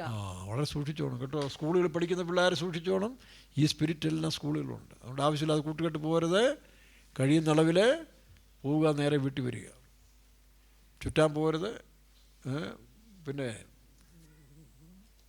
അല്ലെങ്കിൽ എന്താ പറയുക, ബേക്കറി പോകരുത്, അവർ തരുന്ന സാധനം കഴിക്കരുത്. വളരെ സൂക്ഷിച്ചോണം. കാരണം ഇതുപോലുള്ള ദുഷ്ടശക്തികൾ വാഴുന്ന കാലമാണ്. ഇതിപ്പോൾ ഇനി ശക്തിപ്പെടും. കാരണം നേരത്തെ അത് സക്കറിയാ പ്രവചനം പറഞ്ഞുകൊണ്ട് 5-ാം അധ്യായം വായിക്കുമ്പോൾ ദുഷ്ടത അവിടെ 2 ചിറകിന്മേൽ വായിച്ചേ. സക്കറിയ 5-ാം അധ്യായം വായിക്കുമ്പോൾ അവിടെ പ്രവാചകൻ കാണുന്ന അന്ത്യകാലത്ത് സംഭവിക്കാൻ പോകുന്ന ഇന്നത്തെ അവസ്ഥകൾ, ഈ കലിയുഗം എന്ന് പറയുന്ന അവർ പറയുന്ന കലിയുഗത്തിൻ്റെ കാലങ്ങളിൽ സംഭവിക്കുന്ന വിഷയങ്ങളെ അന്ന് പ്രവാചകൻ മുൻകൂട്ടി എഴുതിയിട്ടുണ്ട്. വായിച്ചേ. ഒരു ഏഫെ കാണുന്നു ഇല്ലയോ, അതിനെ പൊക്കിക്കൊണ്ട് സീനാർ ദേശത്തിൽ. അനന്തരം എന്നോട് സംസാരിക്കുന്ന ദൂതൻ പുറത്തു വന്ന് എന്നോട് നീ തലപൊക്കി പുറപ്പെടുന്നത് എന്താകുന്നു എന്ന് 5-ന്റെ എത്രാം വാക്യം? 5-ാം വാക്യം. 5-ന്റെ 5. സക്കറിയ 5-ന്റെ 5 എന്ന് നോക്കുക എന്ന് പറഞ്ഞു. അത് എന്തെന്ന് ഞാൻ ചോദിച്ചതിന് പുറപ്പെടുന്നതായ ഒരു ഏഫ എന്ന് അവൻ പറഞ്ഞു. അത് സർവ്വദേശത്തിലുമുള്ള അവരുടെ അകൃത്യമെന്നും അവൻ പറഞ്ഞു. അപ്പോൾ ഒരു ദേശത്തേക്കല്ല, മുഴു ലോകത്തിലും കോവിഡ് പരന്നത് പോലെ ഈ ദുഷ്ടശക്തി വ്യാപരിച്ചുകൊണ്ടിരിക്കുക. ഇപ്പോഴേ അധർമ്മത്തിൻ്റെ മർമ്മം അന്നേ വ്യാപിക്കാൻ തുടങ്ങി. സൂര്യൻ ഉദിക്കുന്ന പോലെ ഉദിച്ചുദിച്ചിപ്പം ഉച്ചസമയം ആയിക്കൊണ്ടിരിക്കുന്ന സമയമാണ്, ശക്തിയോടെ ഉദിക്കുന്ന കാലമാണ്. അപ്പോൾ അത് അന്നേ ദർശനം കണ്ടു. വായിക്കാം. പിന്നെ ഞാൻ വട്ടത്തിലുള്ള ഒരു ഈയപ്പലക പൊങ്ങിപ്പോകുന്നതും അവിടെ ഏഫയുടെ നടുവിൽ ഒരു സ്ത്രീ ഇരിക്കുന്നതും കണ്ടു. ഇത് ദുഷ്ടതയാകുന്നു എന്ന് പറഞ്ഞു. ആ സ്ത്രീയുടെ പേരെന്താ? ദുഷ്ടത. നമ്മൾ പറയില്ല, വെളിപ്പാട് ദിവസം 14-ാം അധ്യായത്തിൽ കർത്താവായ യേശു ക്രിസ്തുവിനോട് ചേർന്ന് വിശുദ്ധ ജീവിതം ചെയ്ത് കർത്താവിൻ്റെ മനസ്സിനൊത്തോളം ആയിത്തീർന്ന വിശുദ്ധന്മാരെ അവിടെ കാണുന്നുണ്ട്. 144,000 പേരെ കാണുന്നുണ്ട്. അവിടെ ഒരു ക്വാളിറ്റി എന്താ? സ്ത്രീകളോടുകൂടി മാലിന്യപ്പെടാത്തവരാണ്. ആ സ്ത്രീ എന്ന് പറഞ്ഞാൽ ഒരു സ്ത്രീയോട് വ്യഭിചാരം ചെയ്ത് മാത്രമല്ല, സ്ത്രീകളെന്ന് പറഞ്ഞാൽ സ്പിരിറ്റ് എന്നർത്ഥം. ഇവിടെ ഒരു സ്ത്രീ, അതിൻ്റെ പേര് ദുഷ്ടത. ഇസബേൽ ഒരു സ്ത്രീ അല്ലേ? ഇസബേൽ സ്ത്രീക്ക് എന്താ പറ്റി? അവളെ നിങ്ങൾ അനുവദിക്കുന്നു, അതൊരു സ്ത്രീ. പിന്നെ ബത്ശേബാൾ ഒരു അമ്മ, അവളുടെ സ്ത്രീയല്ലേ? അവൾക്ക് എന്താ പറ്റിയത്? അജ്ഞത, അറിവില്ലായ്മ. അവളുടെ സ്വന്തം മകനെ ക്രൂശിക്കാൻ ആ അറിവില്ലായ്മയിൽ ഏൽപ്പിച്ചു കൊടുത്തു. ഇനി യേശുക്രിസ്തുവിൻ്റെ അമ്മ മറിയം, അതൊരു സ്ത്രീയല്ലേ? അവരിലൊരു ആത്മാവ് വന്നു. യേശുക്രിസ്തുവിനെ നിയന്ത്രിക്കാൻ തക്കവണ്ണം ഒരു സ്പിരിറ്റ് അവർ വന്നു, ആരറിയാതെ. പത്രോസിന്മേ വന്നില്ലേ? അപ്പോൾ യേശു പറഞ്ഞു, സ്ത്രീ എനിക്കും നിനക്കും തമ്മിൽ എന്തേ? അപ്പോൾ ഇത് വിവേചിച്ച് മനസ്സിലാക്കി ഈ ആത്മാവിനെ ജയിക്കുന്നതാണ്. അങ്ങനെ പല സ്ത്രീകളെ പറ്റി നമ്മൾ വേദപുസ്തകം കാണുന്നുണ്ട്. ദുഷ്ടത മെനഞ്ഞിരിക്കുന്ന പലതുണ്ട്. മർമ്മം മഹതിയാം ബാബിലോൺ, മ്ലേച്ഛതകളുടെ വേശ്യകളുടെയും മാതാവ് അല്ലേ? വെളിപ്പാട് ദിവസം 18-5 വായിച്ച്. മർമ്മം മഹതിയാം ബാബിലോൺ, ഇനി വരാൻ പോകുന്ന ശക്തിയാണ്. മർമ്മം മഹതിയാം ബാബിലോൺ, വേശ്യമാരുടെയും മ്ലേച്ഛതകളുടെയും മാതാവ്. അപ്പോൾ ഈ സ്ത്രീകളെന്ന് പറയുന്നത് നമ്മളിന്ന് കാണുന്ന ഈ സ്ത്രീകളല്ല, ആ സ്ത്രീയെ ഉപമിച്ചിരിക്കുന്ന സ്പിരിറ്റിനോടാണ്. അതുകൊണ്ടാണ് വെളിപ്പാട് ദിവസം 14-ാം അധ്യായത്തിലെ വിശുദ്ധന്മാർ, അവർ പുതിയ വിശുദ്ധന്മാരാണ്. അവർ യഹൂദന്മാരിൽ കിട്ടപ്പെടുന്നതല്ല. ചുമ്മാ അവിടെ പഠിച്ചു ഇവിടെ പഠിച്ച് ബൈബിളെ പഠിച്ചു പറഞ്ഞ് കുറേ പൊട്ടത്തരം പറയുന്നത്, ഇവനെയൊക്കെ ബൈബിളുമല്ല അറിയാമോ? ഇവിടെ പോയി ദൈവസന്നിധി പോയി മുളങ്കാലിൽ നിന്ന് പ്രാപിക്കേ. പൗലോസ് ഞാൻ ദൈവത്തിൽ നിന്ന് പ്രാപിച്ചെന്നാണ് പറയുന്നത്. അവിടെ ഇവിടെ വായിച്ചിട്ട് കുറേ പൊട്ടത്തരം പറഞ്ഞ് ഇത് തെറ്റാന്ന് പറഞ്ഞ് നടക്കുന്ന നിനക്കൊക്കെ ആര് ഉപദേശിക്കാനാണ്? നീ പോയി മുട്ടുമേലിരുന്നുകൊണ്ട് പ്രാർത്ഥിയില്ലേ. പൗലോസ് ഞാൻ കർത്താവിൽ നിന്ന് പ്രാപിച്ച് നിങ്ങൾക്ക് തരുന്ന പറയുന്നത്. അങ്ങനെ മുട്ടുമേലിരുന്ന് പ്രാർത്ഥിച്ച വിശുദ്ധന്മാരെ സ്ഥാപിച്ചൊരു മാർഗ്ഗമാണ് ഈ പെന്തിക്കോസ്ത് മിഷൻ്റെ ഉപദേശം. അത് നിനക്കൊന്നും കയറി തൊടാനൊക്കത്തില്ല. പിന്നെ ഇതിനകത്ത് കുറച്ച് പേര് ഈ പറഞ്ഞ പോലെ ഇതിൽ മുതലെടുക്കാനും തോന്നിവാസം ജീവിക്കാനും ദ്രവ്യാഗ്രഹികളുമായിട്ട് മാറിയത് കൊണ്ട് നിന്നെയൊക്കെ അനുവദിക്കുന്നു. ദൈവം അനുവദിക്കുന്നത് കുറേ പറഞ്ഞോളാൻ പറഞ്ഞിരിക്കുകയാണ്. ഞാൻ നേരത്തെ പറഞ്ഞില്ല, അലക്കട്ടെ, അതിന് വിരോധമില്ല. പക്ഷേ ഉപദേശത്തെ കയറി തുടരുത്. അത് നിനക്കായില്ല, നീ അതിന് പ്രായമായിട്ടില്ല. അതുപോലെ തൊടാനുള്ള പ്രായം നിനക്കായിട്ടില്ല. ഇച്ചിരി കഴിയുമ്പോൾ അറിയാം. കൂടുതൽ അഭ്യാസം കാണിച്ച് തെരുവിൽ കൂടെ അടക്കം നിനക്ക് കാണേണ്ടി വരും. അതുകൊണ്ട് ഉപദേശത്തെ കയറി ഞങ്ങളെ പറഞ്ഞു, ഞങ്ങളുടെ കുറവുകളൊക്കെ വിളിച്ച് പറഞ്ഞു. പക്ഷേ ഉപദേശത്തെ കയറി തൊട്ടാൽ തമ്പുരാൻ പിടിക്കും. അവിടെ തമ്പുരാന് ഇടപെടേണ്ടി വരും. അത് കുറേ കഴിയുമ്പോൾ ഉപദേശത്തിനെ ആക്ഷേപിക്ക് നിർത്തിയിട്ട് ഞങ്ങളെ പള്ളു പറഞ്ഞു, ഞങ്ങൾ കേൾക്കാൻ തയ്യാറാണ്. ആരായിരുന്നാലും ശരി, നിനക്ക് അവസരമുണ്ട്, നാക്കിന് ശക്തി ഉണ്ടെന്ന് പറഞ്ഞുകൊണ്ട് ദൈവത്തിൻ്റെ ഉപദേശത്തെ കയറി വളച്ചൊടിക്കരുത്. മനസ്സിലാവും? നീ അതിനൊന്നും വളർന്നിട്ടില്ല. ഞങ്ങളാരും പ്രതികരിക്കാത്തതിൻ്റെ കാരണം അതിൻ്റെ ആവശ്യമില്ല. പണ്ട് എലിസബത്ത് രാജ്ഞിയുടെ കഥ പറഞ്ഞു ഞാൻ കേട്ടിട്ടുണ്ട്. ഒരു ഭാഷ പ്രസംഗിച്ചതാണ്, വേറൊരു ഭാഷ പ്രസംഗിച്ചതാണ്. എലിസബത്ത് രാജ്ഞി തേരിൽ പോകുന്ന സമയത്ത് തെരുവിലെ പട്ടി എന്ത് ചെയ്തു? അവനിത് കണ്ടിട്ട് കുറയ്ക്കാൻ തുടങ്ങി. കുറച്ച് പ്രതികരണമൊന്നുമില്ല. റാണി പട്ടിയെ കണ്ട് കുറയ്ക്കാമെന്നുള്ളതാണോ? അല്ല. അതുകൊണ്ട് റാണി മണ്ടിയാന്നാണോ? എടാ, റാണി പഠിച്ചിരിക്കുന്നത് വേറെ. അത് നിൻ്റെ മുമ്പിൽ കുറയ്ക്കാനായിട്ടല്ല, അത് സത്യം പ്രഘോഷിക്കാൻ വേണ്ടിയാണ്. അതുകൊണ്ട് TPM-ലും ആരും പട്ടിയുടെ സാധനം ഏറ്റെടുക്കരുത്. കേൾക്കുന്നതിനെ കുറയ്ക്കാനും പ്രതികരിക്കാനും അഭിപ്രായം പറയാനും കമൻ്റ് ഇടാനും ആരും പോകരുത്. പകരം എന്ത് ചെയ്യണം? അയാൾക്ക് നല്ല ബുദ്ധി കൊടുത്ത് കുറച്ചുകൂടെ അനുഗ്രഹിക്കപ്പെട്ടിട്ട് ഞങ്ങളെ അലക്കി തരുന്നതിനുള്ള കമ്മീഷൻ കൊടുത്തേക്കണം. അതാണ് ഇല്ലയോ? അലക്കാർക്കുള്ള കാശ് കൊടുത്തേക്കണം. കാണുമ്പം ഇച്ചിരി കാശ് കൊടുത്ത് ഞങ്ങളെ കുറേയൊക്കെ അലക്കി തന്നല്ലോ, അതിന് ഇച്ചിരി കാശ് കൂടെ കൊടുത്തേക്കണം. ഞാൻ കാണുകയാണെങ്കിൽ കൊടുക്കും, കാരണം ഞങ്ങളെ കുറേ അലക്കി വെളുപ്പിച്ചില്ലേ. അപ്പോൾ നല്ലതാണ്. പക്ഷേ ഉപദേശത്തെ നീ തുടരുത്, അത് നിനക്ക് ഭാവി ദോഷം ചെയ്യും കേട്ടോ. സ്തോത്രം. ഇപ്പോൾ വായിച്ചു ഏഫ എന്ത് ചെയ്തു? അവിടെ ഏഫയുടെ നടുവിൽ ഒരു സ്ത്രീ ഇരിക്കുന്നത് കണ്ടു. ഇത് ദുഷ്ടതയാകുന്നു എന്ന് പറഞ്ഞു. അവൻ അവളെ ഏഫയുടെ അകത്താക്കി ഈയപ്പലക കൊണ്ട് അടച്ചു. ഞാൻ പിന്നെയും തലപൊക്കി നോക്കിയപ്പോൾ 2 സ്ത്രീകൾ പുറത്തു വരുന്നു. 2 സ്ത്രീകൾ. അപ്പോൾ ഈ സ്ത്രീകളെന്ന് പറയുന്ന സ്പിരിറ്റാണ് ഞാൻ പറഞ്ഞില്ലയോ? അപ്പോൾ അത് ഓർമ്മയിരിക്കണം. അല്ലാതെ വെളിപ്പാട് സംബന്ധത്തിൽ കാണുന്ന വിശുദ്ധന്മാർ, പുതിയ കർത്താവായ യേശുക്രിസ്തു കഴിഞ്ഞാൽ പൂർണ്ണരാക്കപ്പെട്ട വിശുദ്ധന്മാർ 1-ാം നൂറ്റാണ്ട് മുതൽ കർത്താവിൻ്റെ വരെ വിശ്വാസികളിൽ നിന്നോ നേരിട്ടോ ഈ സ്ഥാനത്തിൽ, ഈ പൂർണ്ണതയിലെത്തുന്ന, അവിടെ യോഗ്യത പറഞ്ഞിട്ടുണ്ട്. അതിലാരെല്ലാം അത് നിങ്ങൾക്കും ആകാം. ഈ പറഞ്ഞ യൂട്യൂബിൽ കൂടെ പ്രസംഗിക്കുന്നതിനും ആകാം. കാരണം ദൈവത്തിൻ്റെ വചനമല്ലേ ഇത്. TPM-കാരുടെ സ്വത്തൊന്നും അല്ലല്ലോ. TPM 1984 മുതൽ ആ പേര് വന്നത്.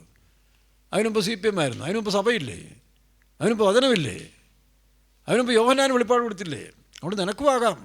നിനക്ക് നാളെ ഈ സ്ഥാനത്ത് വരാം. വേണമെങ്കിൽ പരിശ്രമിച്ച് അയക്കൂ, ദൈവം കൃപ തരും. അല്ലാതെ കാണുന്നതെല്ലാം കയറി വിമർശിച്ചുകൊണ്ട് നടക്കരുത്.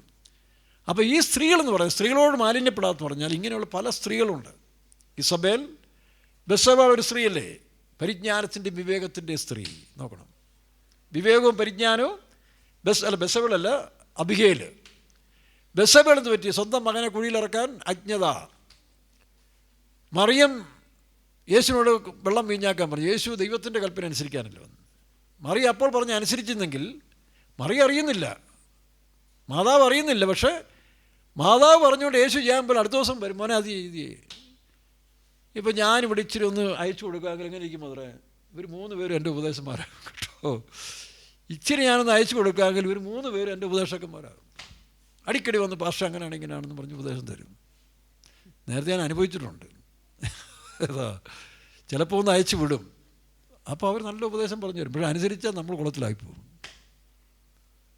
അവരുടെ കുറ്റമല്ല, അതങ്ങനെ. കാരണം ഈ മദർ പറയുമല്ലോ, എന്തോ പെണ്ണിൻ്റെ വാക്ക് കേട്ട പെരുവഴിയിലാവുമെന്ന് പറയും.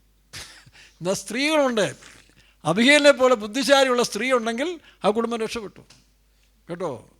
അതുകൊണ്ട് കല്യാണം കഴിക്കുന്ന ആമ്പിള്ളാരും മുട്ടുമായിരുന്നു പ്രാർത്ഥിക്കണം, കർത്താവേ എനിക്ക് അബിഗേലിനെ പോലെയോ ലേയാളെ പോലെ തരണം. മറ്റുള്ള പേര് പറയരുത്. ആരുടെയാണ്?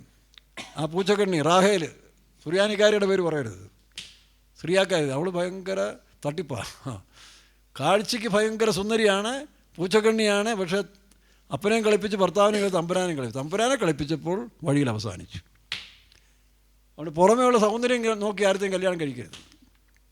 അലക്സാണ്ടർ ജേക്കബ് സാറ് ഒരിക്കൽ പറഞ്ഞ കാര്യം ഓർക്കണം. അമ്മയോട് പറഞ്ഞു, എനിക്ക് എൻ്റെ ഭാര്യയെ തിരഞ്ഞെടുക്കുമ്പോൾ കളർ നോക്കരുത്, കുടുംബം നോക്കരുത്, പിന്നെ പണം നോക്കരുത്, ശരീരപ്രകൃതി വണ്ണമുള്ളതാണ്. പക്ഷെ ഒരു കാര്യം, അവൾ യൂണിവേഴ്സിറ്റിയിൽ ഫസ്റ്റ് റാങ്കിൽ പാസ്സായവളായിരിക്കണം. അപ്പോൾ അറിവുള്ളവളായിരിക്കണം എന്നർത്ഥം. അതുകൊണ്ട് ഇന്നും തൻ്റെ കുടുംബജീവിതം സക്സസ്സാണ്.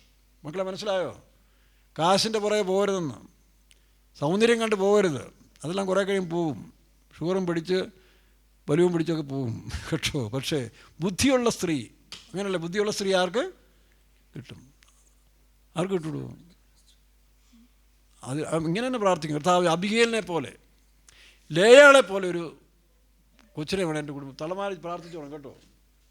ലേയായെ പോലെ അബിഗേലിനെ. അപ്പോൾ നമ്മുടെ പെൺപിള്ളേർ എന്ത് ചെയ്യണം? പഠിക്കുന്ന പെൺകൊച്ചുങ്ങൾ എന്ത് ചെയ്യണം? ഇന്ന് തൊട്ട് ആരെപ്പറ്റി പഠിക്കണം? ഹലോ, ഈ അബിഗേൽ ആരാന്ന് പഠിക്കണം, അല്ലയോ? അബിഗേലെ പഠിക്കണം. പിന്നെ ലേയായ്ക്ക് എന്താ സംഭവിച്ചു നോക്കണം. ദൈവം നടത്തുന്ന ഒരു പെണ്ണ്, ദൈവം മാനിച്ചൊരു പെണ്ണ്. അപ്പോൾ അവരെങ്ങനെയാണ് ദൈവത്തോട് പറ്റി ഇത് പഠിച്ചെടുത്താൽ നിങ്ങൾക്ക് ലൈഫ് സക്സസ് ആകും. അല്ല ഫാഷൻ പരേഡും നടത്തി വേണ്ടാത്ത അഭ്യാസവും കാണിച്ചുകൊണ്ട് പോകുന്ന ഒരെണ്ണം ശരി വരത്തില്ല. അതൊക്കെ വഴിയിൽ അവസാനിക്കും. അതുകൊണ്ട് ഇങ്ങനെ പ്രാർത്ഥിച്ചു. ആൺപിള്ളേർ പ്രാർത്ഥിക്കുമ്പോൾ എന്ത് പ്രാർത്ഥിക്കണം കേട്ടോ? ഇപ്പോഴേ പ്രാർത്ഥിക്കാൻ തുടങ്ങിക്കോ, കുഴപ്പമൊന്നുമില്ല. എപ്പോഴാണ് നടക്കുന്ന അറിയത്തില്ല.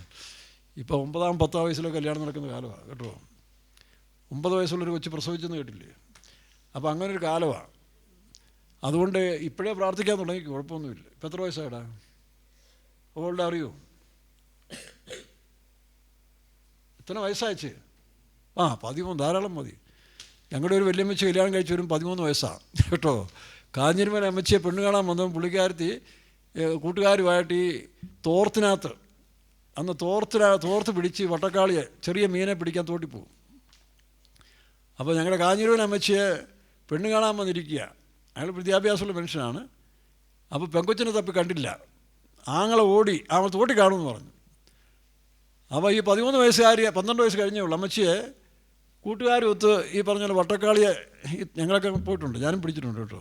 തോർത്തിലാകുമ്പം 5-6 കിട്ടും. അങ്ങനെ പോയി കഴിയുമ്പം ഈ ഇച്ചിരി കറി വെക്കാനുള്ള മീൻ കിട്ടും. ഞങ്ങളുടെ തോട്ടിലൊക്കെ പോയി എന്ന് പറഞ്ഞ പോലെ അമ്മച്ചി വട്ടക്കാളിയെ പിടിക്കാൻ പോയിരിക്കുക. ആങ്ങളുടെ പെണ്ണ് കാണാൻ വന്നിരിക്കും. ഇവർക്ക് വല്ലതും അറിയാമോ? പെട്ടെന്ന് ആങ്ങളെ തോളത്തെടുത്തുകൊണ്ട് പെങ്ങളെ കൊണ്ടുവന്ന് കാണിച്ചു. അടുത്ത ദിവസം കല്യാണം വിടുന്നു. പക്ഷേ 11 പിള്ളേരെ പ്രസവിച്ചു കേട്ടോ. 11 പിള്ളേർ, ഏക്കറടങ്ങിന സ്ഥലവും 11 ഏക്കർ ഒരു കോളേജിന് കൊടുത്തു. അവസാനം പിള്ളേരെല്ലാം വെളിയിൽ പോയി. അമ്മ മാത്രം 7 ഏക്കർ സ്ഥലം 2 പെണ്ണുങ്ങളെ വെച്ചുകൊണ്ട് റബ്ബർ തോട്ടം മെയിൻ്റെനൻസ് ചെയ്തു. അവസാനം വരെ 103-ാമത്തെ വയസ്സിൽ വിശ്വാസത്തിൽ മരിച്ചു. അപ്പോൾ പണ്ടൊക്കെ അങ്ങനെ 13 വയസ്സോ 12 വയസ്സിലൊക്കെ നടക്കും. ഇപ്പോൾ ആ കാലമൊക്കെ വരാൻ പോകുന്ന കാര്യം കണ്ടോ. അതുകൊണ്ട് ഇപ്പോഴേ പ്രാർത്ഥിച്ചോണം. എന്താ? കർത്താവേ അബിഗേലിനെ പോലെ, ലേയാളെ പോലെ. അത് ആ ഭാവമൊക്കെ വായിച്ചോണം. നിങ്ങളെന്ത് പ്രാർത്ഥിക്കണം? കർത്താവ് എന്നെ റാഹേലിനെ പോലെയല്ല കേട്ടോ. ഈ യാക്കോബുകാരും ഒക്കെ കൂടുതൽ പറയുന്നത് രാഹേലിൻ്റെയാണ് കേട്ടോ. യാക്കോബിൻ്റെ തെറിച്ച പെണ്ണിനെയാണ് അവർ പ്രാർത്ഥിക്കുന്നത്, സമുദായക്കാർ. അത് നിങ്ങളിങ്ങനെ പ്രാർത്ഥിച്ചാൽ മതി. TPM-ലെ വിശ്വാസികൾ ഇങ്ങനെ പ്രാർത്ഥിച്ചോണം. ലേയായെ പോലെയും പിന്നെ ആരാ? അബിഗേലിനെ പോലെയും പിന്നെ ഒരാളുണ്ട് രൂത്തിനെ പോലെയും. ഈ 3 പേരെ നിങ്ങൾ മാതൃകയാക്കിയോ കേട്ടോ. ഹലോ, 3 പേരെ മാതൃകയാക്കിയോ. Ruth, Abigail, Leah. വേറെ ഒരുത്തിയും കയറ്റിയേക്കരുത്. സാറായെ പോലും കയറ്റരുത് കേട്ടോ. അത് മുള പിടിച്ചതാണ്. ആ പാവപ്പെട്ട വേലക്കാരത്തെ അല്ലെങ്കിൽ ദാസിയെ പെടാപ്പാട് പിടിച്ചു. അബ്രഹാമിനെ വെള്ളം കുടിപ്പിച്ചു. ദൈവത്തോട് കള്ളവും പറഞ്ഞു. കാര്യം മാതാവൊക്കെയാണ്. പക്ഷേ അവരുടെ പേരും പറയരുത് കേട്ടോണം. കല്യാണത്തിൽ സാറായുടെയും പിന്നെ റാഹേലിൻ്റെയും ഇത് കേൾക്കുമ്പോഴേ നമുക്ക് ദേഷ്യം വരും. ഞാൻ ഉടനെ നിർത്താൻ പറയും. കാരണം മറ്റവർ നമുക്ക് മാതൃക ഇരിക്കട്ടെ. ശരി. അപ്പോൾ എന്ത് ചെയ്തു? ഇങ്ങനെയുള്ള ഒരു സ്പിരിറ്റ് 2 സ്ത്രീകൾ വായിച്ചേ. ഞാൻ പിന്നെയും തലപൊക്കി നോക്കിയപ്പോൾ 2 സ്ത്രീകൾ പുറത്തു വരുന്നത് 2 സ്ത്രീകൾ പുറത്തു വരുന്നു. നോക്കണം, വായിച്ചേ. അവരുടെ ചിറകിൽ കാറ്റുണ്ടായിരുന്നു. നോക്കണം, ആ സ്ത്രീകളുടെ ചിറകിൽ കാറ്റുണ്ടായിരുന്നു. ഈ കലിയുഗത്തിലേക്ക് വരുന്ന കൽക്കി എന്ന് പറയുന്ന അവതാരത്തിന് അവരുടെ വിശ്വാസം ഒരു കുതിരപ്പുറത്താണ് വരുന്നത്. 2 ചിറകുള്ള കുതിരപ്പുറത്തുനിന്നാണ്. അപ്പോൾ ഒരു സന്യാസി പറഞ്ഞു, ഈ കുതിരയ്ക്ക് എന്തിനാ ചിറക്? കുതിരയ്ക്ക് കാലല്ലേ വേണ്ടേ? ബലമുള്ള കാലാണ് കുതിരയ്ക്ക് വേണ്ടത്, ചിറക് എന്തിനാന്ന് ചോദിച്ചു. അപ്പോൾ ഞാൻ അവരോട് പറഞ്ഞു, ഞങ്ങളുടെ ബൈബിളിൽ ഇതിനോട് സാമ്യമായൊരു കാര്യമുണ്ട്. കാരണം വെള്ളക്കുതിരപ്പുറത്തൊരുത്തം വരുന്നുണ്ട്. അപ്പോൾ ഈ കലിയുഗത്തിൽ വരുന്ന കൽക്കി സംഹരിക്കാൻ വരുന്നതാണ്. എല്ലാ ദുഷ്ടന്മാരെയും സംഹരിക്കാൻ വരുന്നൊരു ശക്തിയാണ് ഈ കൽക്കി എന്ന് പറയുന്നത്. അങ്ങനെ കൽക്കി വന്ന് ഈ സകല ദുഷ്ടന്മാരെയും പെറുക്കിയെടുത്ത് കൊന്നുകളഞ്ഞ് ദേശം ശുദ്ധീകരിച്ചിട്ട് പോകും. പിന്നെ കുറച്ച് പേര് മാത്രം അവശേഷിക്കും. അപ്പോൾ വീണ്ടും ഒരു നല്ല കാലം, വീണ്ടും ആ സത്യയുഗം വീണ്ടും വരുമെന്നാണ് അവരുടെ വിശ്വാസം. അതൊരു കറക്റ്റാണ്. ആ വിശ്വാസം കറക്റ്റാണ്. കാരണം വരാൻ പോവുകയാണല്ലോ. പണ്ട് യാഥാർത്ഥ്യം നമുക്ക് പറയാം. ഇനി ഇസ്ലാം എന്ന് പറയുന്നു. ഇസ്ലാം 8-ാം നൂറ്റാണ്ടിലുണ്ടായെങ്കിലും അവർ ഇത് പകർത്തിയിരിക്കുന്ന അനേക കാര്യങ്ങളും പഴയ നിയമത്തിൽ നിന്നാണ്.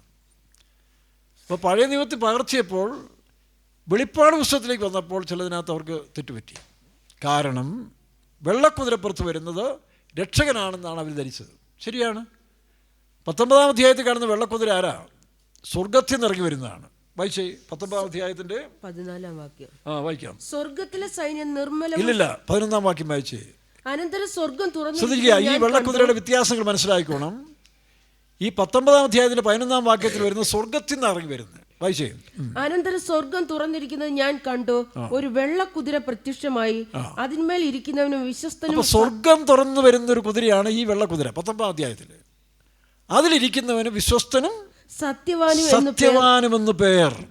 അവൻ നീതിയോടെ വിധിക്കുകയും പോരാടുകയും ചെയ്യുന്നു. വിധിക്കുകയും ചെയ്യും, പോരാടുകയും ചെയ്യും. അപ്പം ഇതിനെയാണ് ഇവർ ഇമാം മഹദി എന്ന് വ്യാഖ്യാനിക്കുന്നതിൻ്റെ ഒരു ഭാഗം. പക്ഷെ അവർ പറയുന്ന ഇസ്ലാമിലെ ഒരു കൂട്ടർ പറയുന്നത് ആ കുതിര തന്നെയാണ് ഈ 6-ാം അധ്യായത്തിൽ കുതിരയെന്നവർ. അത് തെറ്റ്. ഞാൻ ചില ഇസ്ലാം ആൾക്കാരോട് സംസാരിച്ചിട്ടുണ്ട്, അവർ പറഞ്ഞ് മനസ്സിലാക്കിയിട്ടുണ്ട്. 19-ാം അധ്യായത്തിൽ നിങ്ങൾ പറയുന്ന ഇമാം മഹദി എന്ന് പറഞ്ഞു, ഏതെങ്കിലും പേര് പറഞ്ഞു.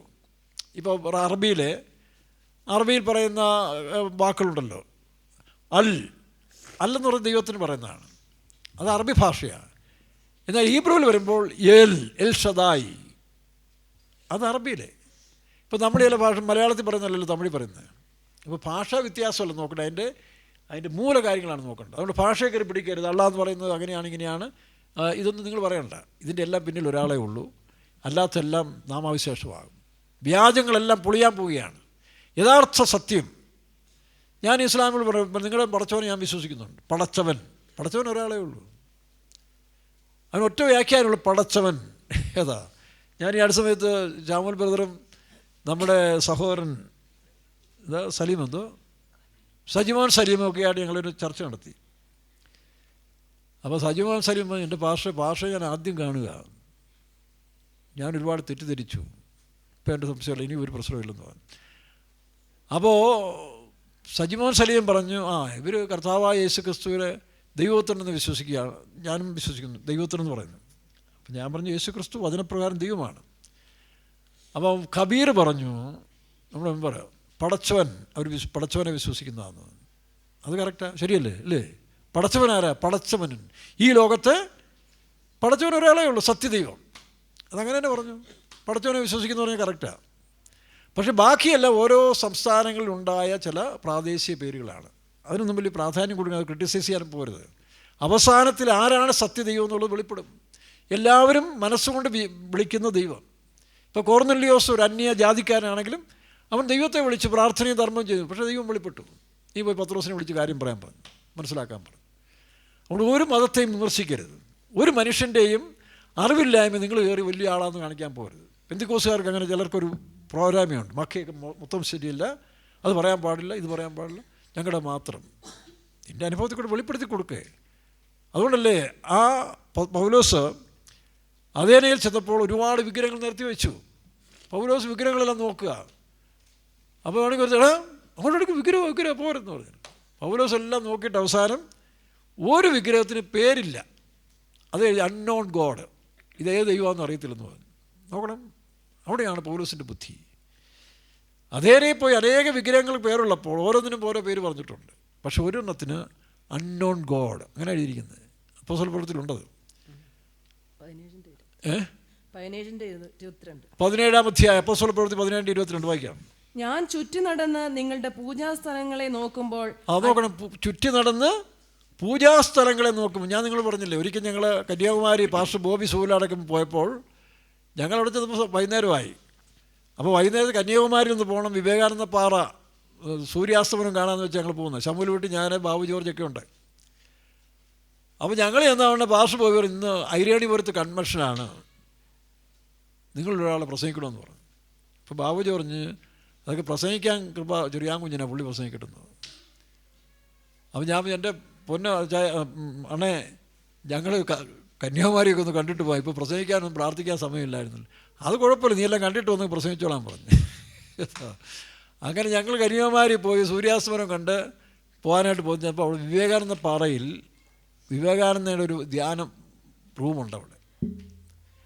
അപ്പോൾ ഞങ്ങളവിടെ എല്ലാം ചുറ്റി നടന്ന് ഞാൻ അകത്തോട്ട് കയറി. എന്നോട് കയറല്ലേ ഞാൻ എന്താ.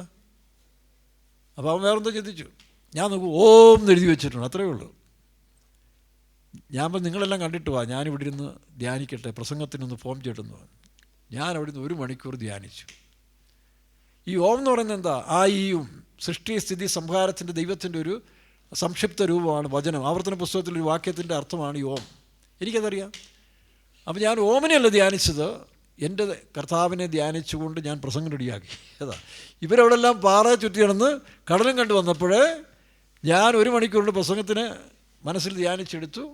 സൂര്യാസ്തമനവും കണ്ട് വന്നപ്പോൾ 7 മണി കഴിഞ്ഞു. അന്ന് മോഹൻദാസ് പാസ്റ്റർ അവിടെ പ്രസംഗിക്കാൻ വന്നിരിക്കുന്നത്. പാസ്റ്റർ ബോബി കുറിപ്പ് കൊടുത്തയച്ചു, മോഹൻദാസ് പോക്കോ ഇന്നിവർ പ്രസംഗിച്ചു പോകുന്നു. അങ്ങനെ നമ്മൾ പ്രസംഗിച്ചിട്ട് പോകുന്നു. അപ്പോൾ എന്ന് പറഞ്ഞ പോലെ ചിലർക്കെല്ലാം അങ്ങനെയാണ്. അയ്യോ അത് വിഗ്രഹമാണ്, വിഗ്രഹത്തിന് എന്തോ ഒന്നുമില്ല. നിൻ്റെ അജ്ഞത കൊണ്ടാണ്. ഒരു വിഗ്രഹത്തിന് ഒരു ശക്തിയില്ല. ഇതെല്ലാം മനസ്സിലാണ് ഉണ്ടാകുന്നത്. മനുഷ്യൻ മനസ്സിലുണ്ടാക്കുന്ന അറിവിലാണ് ഇതിനെല്ലാം ജീവൻ വയ്ക്കുന്നത്. അത് മനസ്സിലായ പൗലോസ് അവിടെ ചുറ്റി നടന്ന് വായിക്കാം.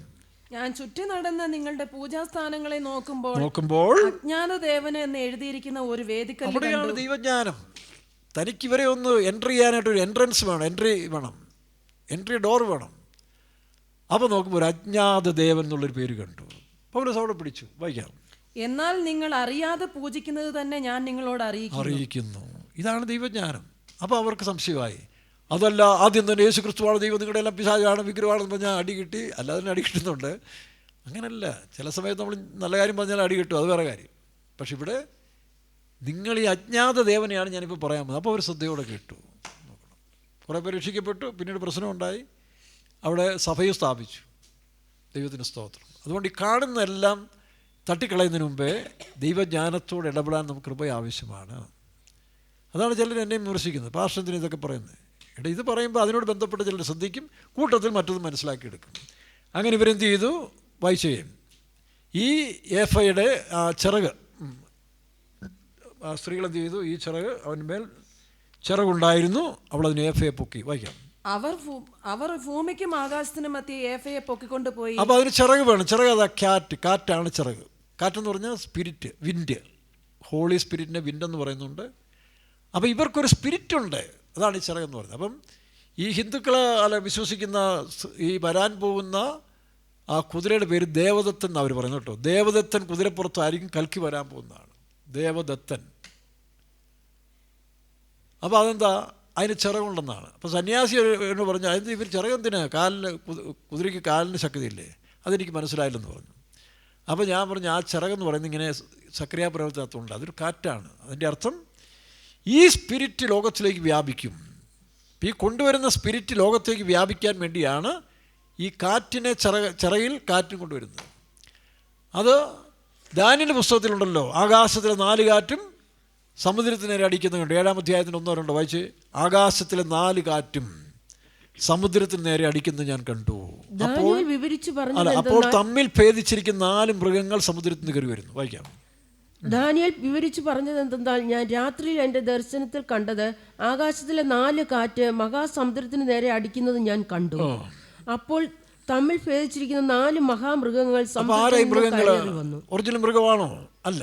ഇപ്പൊ ഈ കാറ്റടിച്ചതിനാൽ സമുദ്രം ഏതാ? വെളിപ്പാട് ദിവസം 17 വായിക്കുന്നുണ്ടല്ലോ, വംശങ്ങളും പുരുഷാരങ്ങളും. ഈ പെരുവെള്ളത്തിന്മേതെ സ്ത്രീ ഇരിക്കുന്നു എന്ന് 17-ാം അധ്യായത്തിന്റെ 15-ാം വാക്യം വായിക്കാം. പിന്നെ അവൻ എന്നോട് പറഞ്ഞത്, നീ കണ്ടതും വേശിയിരിക്കുന്നതുമായ വെള്ളം വംശങ്ങളും പുരുഷാരങ്ങളും ജാതികളും ഭാഷകളും ആകുന്നു. അപ്പോൾ ഈ ലോകമായ കടലിന്മേൽ ഈ കാറ്റടിക്കുമ്പോൾ 4 സാമ്രാജ്യങ്ങളുണ്ടായി.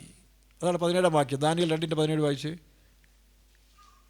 അവിടെ ഈ 4 മൃഗങ്ങൾ ഭൂമിയിൽ ഉണ്ടാകാനിരിക്കുന്ന 4 രാജ്യങ്ങളാണ്. വായിച്ചേ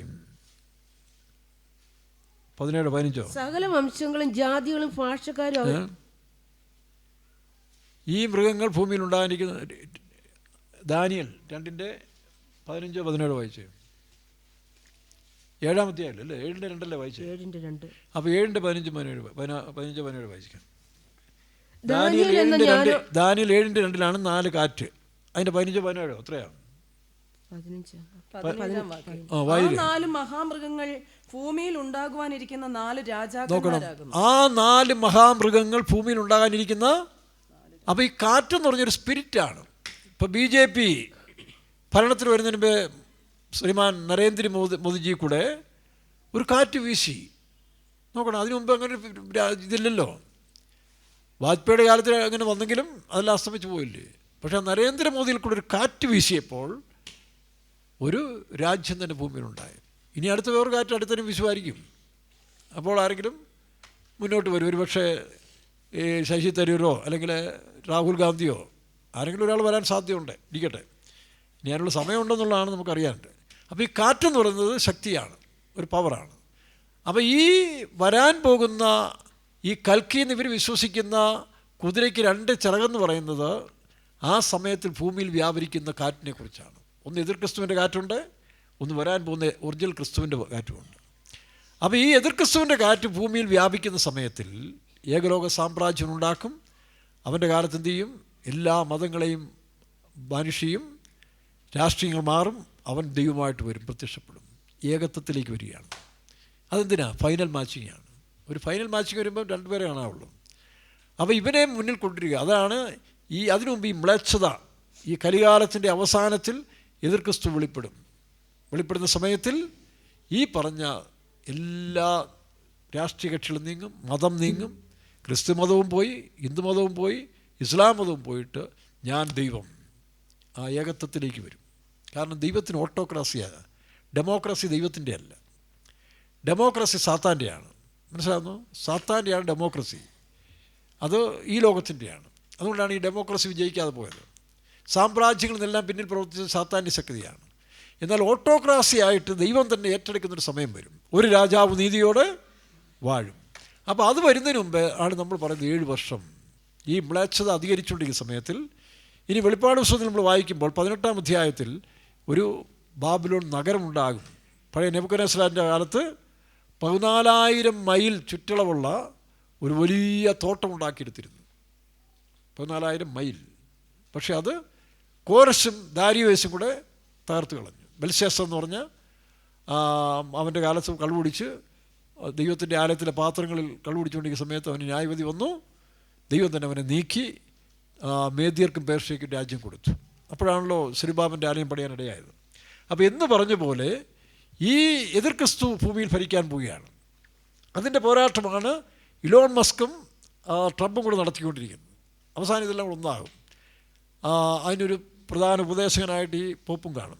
അങ്ങനെ ദൈവത്തിൻ്റെ പ്ലാനിൽ തന്നെ ഈ ഗവൺമെൻറ് അല്ലെങ്കിൽ ഈ ലോകത്തെ 7 വർഷം എതിർ ക്രിസ്തുവിൻ്റെ കൈ കൊടുക്കും. ഇതൊക്കെ നമ്മൾ നേരത്തെ പല ഇതിൽ കേട്ടിട്ടുള്ളതുകൊണ്ട് അതിനെപ്പറ്റി വിവരിക്കുന്നില്ല. അങ്ങനെ ഈ ഭൂമിയിൽ ആര് ഭരിക്കും? 7 വർഷം ഈ ഭൂമിയിൽ സാത്താൻ്റെ മുഴു ശക്തിയോടുകൂടി. വെളിപ്പാട് പുസ്തകം പറയുന്ന പോലെ അവൻ ഭൂമിയിലേക്ക് ഇറങ്ങി വന്ന് തൻ്റെ അധികാരവും ശക്തിയും മൃഗത്തിന് കൈമാറും. വെളിപ്പാട് പുസ്തകം 13-ാം അധ്യായത്തിലൊക്കെ അത് പറയുന്നുണ്ട്. അങ്ങനെ 7 വർഷത്തെ ഭരണത്തിന് ശേഷം ഫൈനൽ യുദ്ധത്തിലേക്ക് വരികയാണ്. അതാണ് ഞാനൊരു കാര്യം പറഞ്ഞല്ലോ, മുസ്ലിങ്ങൾ വിശ്വസിക്കുന്ന ഇമാം മഹദി. എന്നാൽ മറുഭാഗത്ത് അവർ വിശ്വസിക്കുന്ന ഇമാം മഹദിയുടെ മറുഭാഗം 6-ാം അധ്യായത്തിലല്ല. അതേപോലെ 19-ാം അധ്യായത്തിൽ 11-ാം വാക്യത്തിൽ വരുന്ന വെള്ളക്കുതിരപ്പുറത്ത് വരുന്ന ക്രിസ്തുവാണ്, യേശു ക്രിസ്തുവാണ് അതിൽ വരുന്നത്. അത് സ്വർഗത്തിൽ നിന്ന് വരുന്നതായിട്ട്. ഒന്നുകൂടെ വാക്യം വായിച്ച്. അനന്തരം സ്വർഗം തുറന്നിരിക്കുന്നത് ഞാൻ കണ്ടു. ഒരു വെള്ളക്കുതിര പ്രത്യക്ഷമായി. അതിന്മേൽ ഇരിക്കുന്നവന് വിശ്വസ്തനും സത്യവാനും എന്ന പേർ. അവൻ നീതിയോട് വിധിക്കുകയും അവന് ദൈവവചനം എന്ന പേര്, ദൈവവചനം എന്ന പേര് അവനുണ്ട്. വചനമാരായ ക്രിസ്തു. എന്നാൽ 6-ാം അധ്യായത്തിലേക്ക് വാ, അത് എവിടുന്ന് അവർ നോക്കുക. അപ്പോൾ ഈ കുതിരയുടെ എൻട്രൻസ് തന്നെ തെറ്റാണ്. ഈ 2 കുതിര ഒന്നല്ല. ഇപ്പോൾ ഇസ്ലാമിൽ ചിലർ പഠിപ്പിക്കുന്നത് ഈ 2 കുതിര ഒന്നായിട്ടാണ്. ഏതാ? 6-ാം അധ്യായത്തിൽ വരുന്ന കുതിരയും 19-ാം അധ്യായത്തിൽ വരുന്ന 2 വെള്ളക്കുതിര ആയതുകൊണ്ട് 2 ഒന്നായിട്ടാണ് അവർ ചിന്തിക്കുന്നത്. അല്ല, അതുകൊണ്ടാണ് ഒരു കൂട്ടർ 6-ാം അധ്യായത്തിലെ ഇമാം മഹദി രക്ഷകനായിട്ട് പറയുന്നുണ്ട്. അതങ്ങനല്ല. 19-ാം അധ്യായത്തിൽ പിന്നെ വരുന്ന രക്ഷകനാണ്. അത് ആരാണെന്നുള്ളത് ഒന്നും വെളിപ്പെട്ടോളൂ. നമ്മളിപ്പോൾ പറഞ്ഞവരെ മനസ്സിലാക്കാനൊക്കത്തില്ല. ഇനി 6-ാം അധ്യായത്തിൽ വായിച്ച് 1-ാം വാക്യം മുതൽ വായിച്ച്. കുഞ്ഞാട് മുദ്രകൾ ഒന്ന് പൊട്ടിച്ചപ്പോൾ. നോക്കണം, അപ്പോൾ ഭൂമിയിൽ സംഭവിക്കുന്നതാണ്. കുഞ്ഞാട് മുദ്ര പൊട്ടിച്ചപ്പോൾ നടക്കേണ്ടത് ഭൂമിയിലെ കാര്യമാണ്. മറ്റേ കുതിര സ്വർഗത്തിൽ നിന്ന് ഇറങ്ങി വന്നു. ഈ കുതിര സ്വർഗത്തിൽ നിന്നല്ല. വായിക്കാം. കുഞ്ഞാട് മുദ്രകൾ ഒന്ന് പൊട്ടിച്ചപ്പോൾ നീ വരിക എന്ന 4 ജീവികളിൽ നിന്ന് ഒന്ന് ഇടിമുഴക്കം പോലെ പറയുന്നത് ഞാൻ കേട്ടു. അപ്പോൾ ഒരു തണ്ടറിങ് വോയിസ്, ഒരു വലിയ പോരാട്ടം നടക്കാൻ പോവുകയാണ്.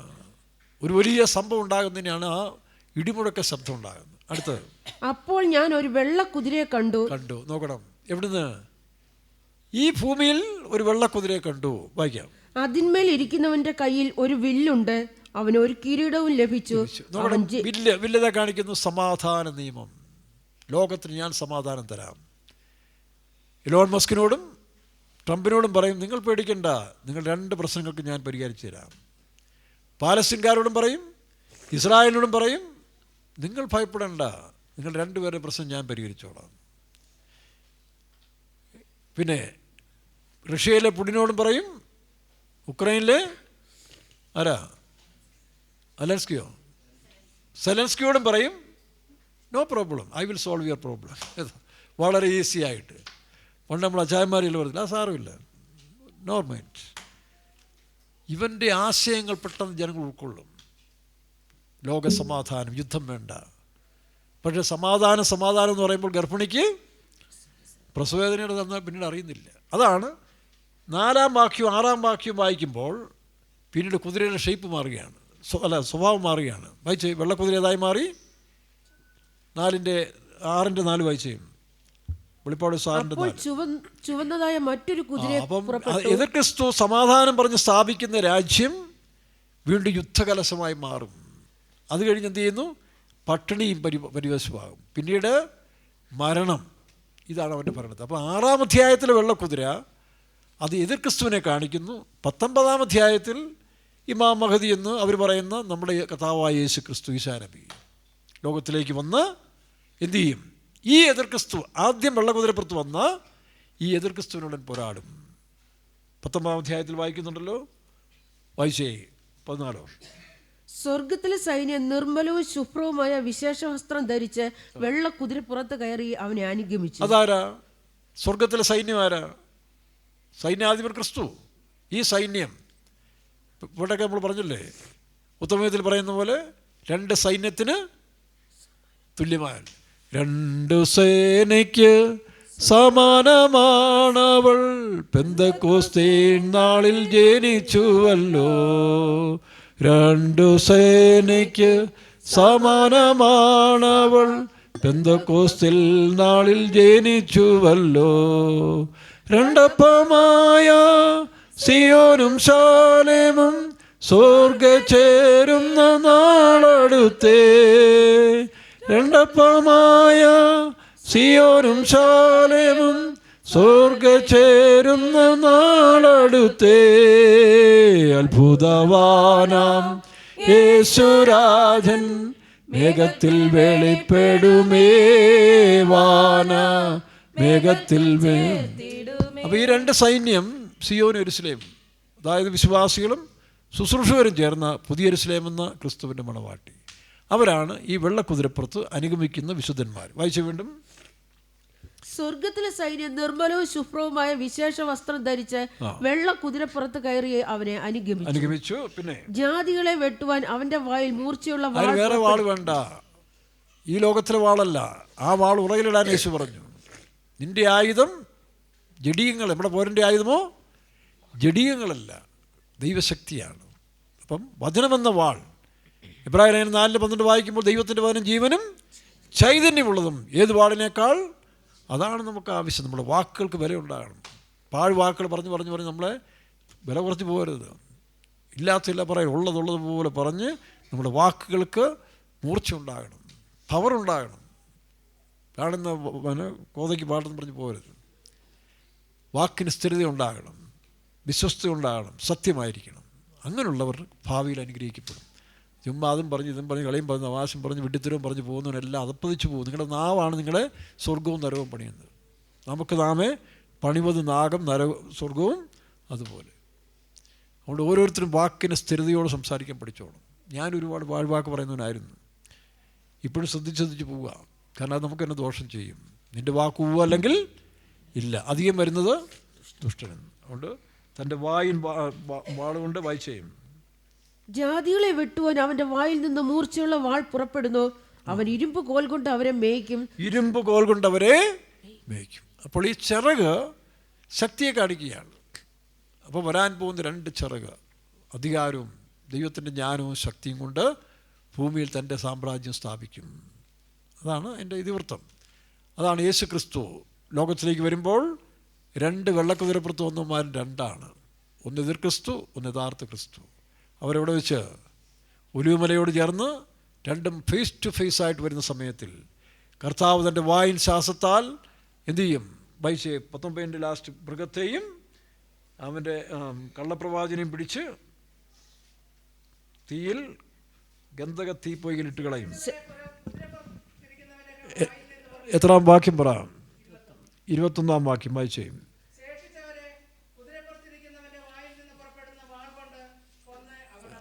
അതല്ലല്ലോ, മൃഗത്തെയും അതിന്റെ മുമ്പാകെ. അതെത്രാം വാക്യം? 20 വാക്യം വായിക്കും. മൃഗത്തെയും അതിന്റെ മുമ്പാകെ നോക്കണം. മൃഗത്തെയും അതിന്റെ മുമ്പാകെ താൻ ചെയ്ത അടയാളങ്ങളാൽ മനുഷ്യരെ ചതിച്ച് മൃഗത്തിന്റെ മുദ്ര ഏൽപ്പിക്കുകയും അതിന്റെ പ്രതിമയെ നമസ്കരിപ്പിക്കുകയും ചെയ്ത കള്ളപ്രവാചകനെയും. അതെവിടെ എഴുതിയിരിക്കുന്നത്? ഇവർ രണ്ടും കൂടെ ഒന്നിച്ചാണ് ഈ ഭരണം മുഴുവനും. കള്ളപ്രവാചകനും പിന്നെ ആരാ? മൃഗവും. 18 അധ്യായത്തിൽ കാണുമ്പോൾ അവിടെ വായിച്ച ഒരു മൃഗത്തിൻ്റെ മേലൊരു സ്ത്രീ ഇരിക്കുന്നില്ലേ? അത് വായിച്ചു. 17 അധ്യായത്തിൽ അതിൻ്റെ 5 മുതൽ വായിച്ചു. മൃഗത്തിന്റെ മേൽ ഒരു സ്ത്രീ ഇരിക്കുന്നത് ഞാൻ കണ്ടു. ആ സ്ത്രീ ധൂമ്രവർണ്ണവും. മൃഗത്തിന്മേൽ, അപ്പൊ എതിർ ക്രിസ്തുവിന്റെ മേൽ ഒരു സ്ത്രീ. അതാണ് റിലീജിയൻ, മതം. അപ്പം മതം ഈ രാഷ്ട്രത്തലവനുമായിട്ട് ഒന്നിച്ചേർന്ന് ഒരു ഭരണം നടത്തും. ആ സമയത്താണ് ഈ ബാബിലോൺ പണിയപ്പെടും. ഇറാഖിലെ കൊമേഴ്സ്യൽ സെൻ്ററായിട്ട് വീണ്ടും പണിയപ്പെടും. ചരിത്രപരമായി നോക്കിയാൽ ആകാശത്തോടെയും കടലിലും കരയിലും ഒരുപോലെ ഭൂമിക്ക് എല്ലാ സ്ഥലത്തും യാത്ര ചെയ്യാൻ പറ്റിയ ഏക സ്ഥലം ഇറാഖാണ്. അതുകൊണ്ടാണ് അമേരിക്ക അത് പിടിച്ചെടുത്ത് കൈവച്ചിരിക്കുക. അടുത്ത വേൾഡ് ട്രേഡിംഗ് സെൻറ്റർ അവിടെ ആക്കണം. ആ വേൾഡ് ട്രേഡിംഗ് സെൻറ്റർ ആക്കുന്നതിന് വേണ്ടിയാണ് അതിന് മുമ്പ് അമേരിക്കയുടെ വേൾഡ് ട്രേഡിംഗ് സെൻറ്റർ അടിച്ചു കളഞ്ഞു. ഇനി ഇവിടാണ് വരാൻ പോകുന്നത്. അവിടെ അതിനാണ് പിന്നീട് അരമണിക്കൂർ കൊണ്ട് ആ നഗരം നശിക്കുകയും ചെയ്യും. അങ്ങനെ കൊമേഴ്സ്യൽ സെൻറ്റർ നശിക്കും. ഈ അതിൻ്റെ പിന്നിൽ പ്രവർത്തിച്ച മൃഗം എതിർ ക്രിസ്തുവും അതിനോട് ചേർന്ന റിലീജിയൻ നേതാവിനെയും വെളിപ്പാട് പുസ്തകം 13 അധ്യായത്തിന് 1 മുതൽ കാണുന്ന മൃഗത്തെയും 11 വാക്യത്തിൽ കാണുന്ന കള്ളപ്രവാചകനെയും എന്തു ചെയ്യും? തൻ്റെ വായിൻ ശ്വാസത്താൽ. വീണ്ടും വായിച്ച 20 വാക്യം. മൃഗത്തെയും അതിന്റെ മുമ്പാകെ താൻ ചെയ്ത അടയാളങ്ങളാൽ മനുഷ്യരെ ചതിച്ച് മൃഗത്തിന്റെ മുദ്ര ഏൽപ്പിക്കുകയും അതിന്റെ പ്രതിമയെ നമസ്കരിപ്പിക്കുകയും ചെയ്ത കള്ളപ്രവാചകനെയും പിടിച്ചുകെട്ടി ഇരുവരെയും ഗന്ധകം കത്തുന്ന തീപ്പൊയ്കയിൽ ജീവനോടെ തള്ളിയിടും. ക്ലൈമാക്സ് അതാണ്. ഒലിവുമലയുടെ ഇറക്കത്തിൽ വെച്ച് ഈ ലോകത്തിൻ്റെ നേതാവായി വന്നിരിക്കുന്ന എതിർ ക്രിസ്തുവിനെയും അവന് സഹായിച്ച റിലീജിയൻ നേതാവ് കള്ളപ്രവാചകനും പിടിച്ചുകിട്ടി ജീവനോടെ തീപ്പൊയ്കയെ തള്ളിയിടും. ഇതോടെ യുദ്ധം അവസാനിച്ചു. കലിയുഗം അവസാനിച്ചു. ഇനി വരാൻ പോകുന്നത് സഹസ്രാബ്ദ വാഴ്ചയാണ്. ഇതിനിടയ്ക്ക് ഒരു കാഹള ശബ്ദം ധ്വനിക്കും. വെളിപ്പാട് പുസ്തകം 11:15 വായിച്ചേ. വെളിപ്പാട് 11:15. ഏഴാമത്തെ ദൂതൻ ഊതിയപ്പോൾ ലോകരാജ്യത്വം നമ്മുടെ കർത്താവിനും. ഏഴാമത്തെ ദൂതൻ ഊതിയപ്പോൾ ലോകരാജ്യത്വം നമ്മുടെ കർത്താവിനും അവന്റെ ക്രിസ്തുവിനുമായി തീർന്നിരിക്കുന്നു. അപ്പോൾ ഈ കള്ളപ്രവാചകനെയും മൃഗത്തെയും പിടിച്ചു കെട്ടി തീയിലിടുമ്പോൾ ദൂതന്മാരിങ്ങനെ റെഡിയായി നിൽക്കുകയാണ്. ഏതാ? തങ്ങളുടെ രാജകുമാരൻ ലോകത്തിൽ വന്ന് ഈ ശക്തികളെ ജയിക്കുന്ന കാഴ്ച അവർക്കറിയാം. അവർ കാഹളം പിടിച്ചിരിക്കുകയാണ്. അപ്പം യുദ്ധം ജയിക്കുമ്പോൾ കാഹളം ഊതത്തില്ലേ? അങ്ങനെ കാഹളം ഊതി. ഇപ്പോൾ ലോകരാജ്യത്വം. വീണ്ടും വായിച്ച വാക്യം. ഏഴാമത്തെ ദൂതൻ ഊതിയപ്പോൾ ലോകരാജ്യത്വം നമ്മുടെ കർത്താവിനും അവന്റെ ക്രിസ്തുവിനുമായി തീർന്നിരിക്കുന്നു. അവൻ എന്നേക്കും വാഴുമെന്ന് സ്വർഗ്ഗത്തിൽ നിന്ന് ഒരു മഹാ. അതാണ് ഈ പർദീസ. ഏതാ? ഈ കാണാൻ പോകുന്ന ഷംഭാല. അത് കൽക്കി സിനിമയിൽ കണ്ട ഭാവമല്ല. അതിനൊക്കെ എത്രയോ അതിശയമായ ലോകം ഭൂമിയിൽ തന്നെ സ്ഥാപിക്കപ്പെടാൻ പോവുകയാണ്. അതിനെക്കുറിച്ച് കൂടുതൽ വായിച്ചറിയണമെങ്കിൽ യെശയ്യാ പ്രവചനം 11 അധ്യായത്തിൽ വായിക്കണം. യെശയ്യാ 65 അധ്യായം വായിക്കണം. യെശയ്യാ 11:9 വായിച്ച്. സമുദ്രം വെള്ളം കൊണ്ട് നിറഞ്ഞിരിക്കുന്നത് പോലെ. സമുദ്രം വെള്ളം കൊണ്ട് നിറഞ്ഞിരിക്കുന്നത് പോലെ ഭൂമി യഹോവയുടെ പരിജ്ഞാനം കൊണ്ട് പൂർണ്ണമായിരിക്കാൻ എന്റെ വിശുദ്ധ പർവ്വതത്തിൽ എങ്ങും ഒരു ദോഷമോ നാശമോ ആരും ചെയ്യുകയില്ല. യെശയ്യാ പ്രവചനം 65 അധ്യായത്തിൻ്റെ 9 വാക്യം വായിച്ച്. യെശയ്യാ പ്രവചനം 65:1 അല്ല 9. ഞാൻ യാക്കോബിൽ നിന്നൊരു സന്തതിയെയും. നോക്കണം. ആ കാലങ്ങളിൽ ഇത് യഹൂദനിലുമുണ്ട്, സഭയ്ക്കുമുണ്ട്. യാക്കോബിൽ നിന്നൊരു സന്തതിയെയും യഹൂദയിൽ നിന്ന് എൻ്റെ പർവ്വതങ്ങൾക്ക് യഹൂദയിൽ നിന്ന് എൻ്റെ പർവ്വതം, ദൈവത്തിൻ്റെ പർവ്വതം, സിയോൻ പർവ്വതം. സിയോൻ ഇല്ല എന്നൊക്കെ പറയുന്നില്ലയോ? ഉണ്ട്. സിയോൻ മലയിൽ കുഞ്ഞാടും അതിനോടുകൂടി. അപ്പോൾ അന്ന് ശേഷിക്കുന്ന സന്തതി ഏതാ? വെളിപ്പാട് പുസ്തകം 12-ാം അധ്യായത്തിൽ കാണുന്ന 5-ൽ കാണുന്ന സന്തതി സഭ. ആ സഭയിൽ തന്നെ ശ്രേഷ്ഠരായിട്ടുള്ളവരായ വിശുദ്ധന്മാർ, എല്ലാവരും വിശുദ്ധരാണ്. ഈ പറഞ്ഞ പോലെ 14-ാം അധ്യായത്തിൽ കാണുന്ന ക്വാളിറ്റിയോടുകൂടി വരുന്ന ആരും, ഇന്നാരൊന്നുമില്ല, ആരും ആ യോഗ്യതയിലേക്ക് വരും. അവരെന്ത്? യാക്കോബിൽ നിന്നൊരു സന്തതിയെയും, പിന്നെ യാക്കോബിൽ നിന്നൊരു സന്തതിയെയും യഹൂദയിൽ നിന്ന് എൻ്റെ പർവ്വതങ്ങൾക്ക്, യഹൂദയിൽ നിന്ന് എൻ്റെ പർവ്വതങ്ങൾക്ക് ഒരു അവകാശിയും, അവകാശമാക്കും, ദൈവരാജ്യം അവകാശമാക്കും. പർവ്വതങ്ങൾക്ക് അവകാശിയും, പിന്നെ എൻ്റെ പർവ്വതങ്ങൾക്ക് ഒരു അവകാശിയെയും ഉത്ഭവിപ്പിക്കും. എൻ്റെ വൃതന്മാർ അതിനെ കൈവശം. എൻ്റെ വൃതന്മാർ, വൃതസ്ഥര്. കൊലോസ്യലേഖനത്തിൽ വായിക്കുമ്പോൾ സഭയിൽ പറയുന്ന 3 കൂട്ടരുണ്ട്: വൃതന്മാർ, വിശുദ്ധന്മാർ, പ്രിയര്. അപ്പോൾ വൃതസ്ഥർ, അതിനുവേണ്ടി തന്നെ ഡെഡിക്കേറ്റ് ചെയ്ത് ജീവിച്ച മനുഷ്യർ ആ പർവ്വതത്തെ അവകാശമാക്കും. അത് രണ്ടും ചേർന്നാണ് പുതിയ യെരൂശലേം എന്ന വിശുദ്ധ നഗരം. വെളിപ്പാട് പുസ്തകം 21-ാം അധ്യായത്തിൽ കാണുന്ന വിശുദ്ധ നഗരം. അതിനു മുമ്പ് ഈ ഭൂമിയിലെ 1000 വർഷ പർദീസ, ഈ പറഞ്ഞ പോലെ ഷംബാല ദേശം എന്ന് പറയുന്നത് ഭൂമി മുഴുവനുമാണ്. ഈ ഭൂമിയിലെ പർദീസ വീണ്ടും സ്ഥാപിക്കപ്പെടും. അത് യെശയ്യാ 65-ൻ്റെ മറ്റൊരു വാക്യം വായിച്ച് ഏതാ? ഞാൻ പുതിയ ആകാശവും പുതിയ 17-ാം വാക്യം വായിച്ച് ഞാൻ പുതിയ ആകാശവും പുതിയ ഭൂമിയും സൃഷ്ടിക്കുന്നു. പുതിയ ആകാശം. ഈ ഭൂമിയുടെ അവസ്ഥകളെല്ലാം മാറി. ചില സമയത്ത് നമ്മുടെ പെന്തിക്കോസ്ത് സഭ തന്നെ ചില സമയത്തിൽ പൈശാചിക കേളിരംഗമായി മാറത്തില്ല. വിശ്വാസികൾ തമ്മിൽ ഐക്യമില്ല, സന്തോഷമില്ല, വിശ്വാസ വീട്ടിൽ ഐക്യമില്ല, പിശാചി കയറി അങ്ങ് നിരങ്ങും. അപ്പോൾ എന്തോ പറയും, നരകമാണെന്ന് പറയുന്നത്. അന്നേരം വേലക്കാർ പോയി, ഇത് നരകമായി പോയല്ലോ, സഭ നരകമായി പോയല്ലോ എന്ന് പറയും. അത് മാറി വേറെ നടത്തിപ്പ് വന്ന് പരിശുദ്ധാത്മാവ് പ്രവർത്തിക്കാൻ തുടങ്ങി. വിശ്വാസികൾ ഐക്യമായി സന്തോഷമായി വിശ്വാസ വീട് ഇപ്പോൾ എന്താ പറയുക? സ്വർഗം, ഇവിടം. ഇതെല്ലാം ഇതിൻ്റെ കേസിലാണ്, ഈ സ്പിരിറ്റുകൾ. അപ്പോൾ ഈ ഭൂമിയിൽ എതിർ ക്രിസ്തുവും പിശാചിൻ്റെ വാഴ്ച കഴിഞ്ഞപ്പോൾ സാത്താനെയും പിടിച്ച് ബന്ധിച്ചില്ലേ? 1000 വർഷത്തേക്ക് അവനെ ബന്ധിച്ചെന്ന് കാണുന്നു. അപ്പോൾ വീണ്ടും സ്വർഗം സ്ഥാപിക്കും. പർദീസ ഭൂമിയിൽ അതിനുവേണ്ടി ഒരുങ്ങിക്കോണം കേട്ടോ, നഷ്ടപ്പെടുത്തരുത്. ഈ പർദീസിൽ 1000, ഇന്ന് കാണുന്ന ചെറിയ ജീവിതമല്ല, 1000 സംവത്സരം. അതെങ്ങനെയാണെന്നുള്ളത് യെശയ്യാ 11-ലും 65-ലൊക്കെ എഴുതിയിട്ടുണ്ട്. അതുതന്നെയാണ് യെശയ്യാ 32-1. ഒരു രാജാവ് നീതിയോടെ വാഴും, പ്രഭുക്കന്മാർ ന്യായത്തോടെ. ആ കാലഘട്ടത്തിൽ എന്ത് ചെയ്യും? ഏറ്റവും മിനിമം വയസ്സ് 100 വയസ്സാണ്.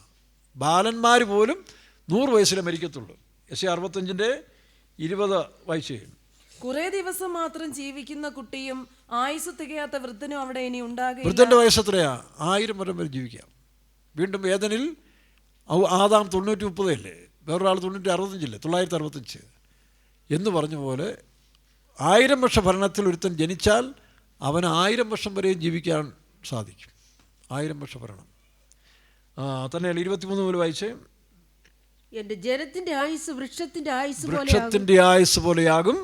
എന്റെ വൃതന്മാർ തന്നെ തങ്ങളുടെ അധ്വാന ഫലം അനുഭവിക്കും. അവർ വൃഥ അധ്വാനിക്കുകയില്ല, ആപത്തിനായിട്ട് പ്രസവിക്കുകയില്ല. അവർ യഹോവയാൽ അനുഗ്രഹിക്കപ്പെട്ടവരുടെ സന്തതിയല്ലോ. പിന്നെ അവരുടെ സന്താനം അവരോട് കൂടെ ഇരിക്കും. ഇതാണ് ഈ വരാൻ പോകുന്ന സഹസ്രാബ്ദ വാഴ്ച. ആ വാഴ്ചയെക്കുറിച്ചാണ് വെളിപ്പാട് പുസ്തകം 20-ന്റെ 4-ാം വാക്യം വായിക്കുമ്പോൾ ആരായിരിക്കുമല്ലോ? ഭരണകർത്താക്കന്മാർ, യേശു ക്രിസ്തുവിന് വേണ്ടി രക്തസാക്ഷികളായവരും വിശുദ്ധന്മാരായി ജീവിച്ചവരും പഴയ വിശുദ്ധന്മാരും എല്ലാവരും അതിനകത്ത് കാണും. വായിക്കാം. ഞാൻ ന്യായാസനങ്ങളെ കണ്ടു, അവയിൽ ഇരിക്കുന്നവർക്ക് ന്യായവിധിയുടെ അധികാരം കൊടുത്തു. യേശുവിന്റെ സാക്ഷ്യവും ദൈവവചനവും നിമിത്തം തല ഛേദിക്കപ്പെട്ടവരും മൃഗത്തെയോ അതിൻ്റെ പ്രതിമയോ നമസ്കരിക്കാതിരുന്നവരും നെറ്റിയിലും കൈമേലും അവൻ്റെ മുദ്ര കൈക്കൊള്ളാതിരുന്നവരുമായവരുടെ ആത്മാക്കളെയും ഞാൻ കണ്ടു. അവർ ജീവിച്ച് 1000 ആണ്ട് വാഴ്ചയിൽ വേണ്ടേ ഒരുങ്ങിക്കോണം കേട്ടോ. ഇപ്പം താൽക്കാലികമായ ഈ ലോകത്തിൻ്റെ ഇതിലേക്ക് പോകാതെ ഇതിനു വേണ്ടി ജീവിച്ചൊരുങ്ങി വേഗം വരാവുന്ന യേശു. അവർ 2027 ഇത് സ്ഥാപിക്കുന്നതാണ് പറഞ്ഞിരിക്കുന്നത്. 27-ാം വർഷം എതിർ ക്രിസ്തു ആയിരിക്കും ഭൂമിയിൽ ഭരിക്കുന്നവർ പറയുന്നു. എനിവേ, പരിശുദ്ധാത്മാവ് മാറ്റപ്പെടാതെ ഒരുതിനും സാധിക്കുകയില്ല, അത് വേറെ കാര്യം. അതെന്തെങ്കിലും നടക്കട്ടെ, നമ്മൾ ഒരുങ്ങുക.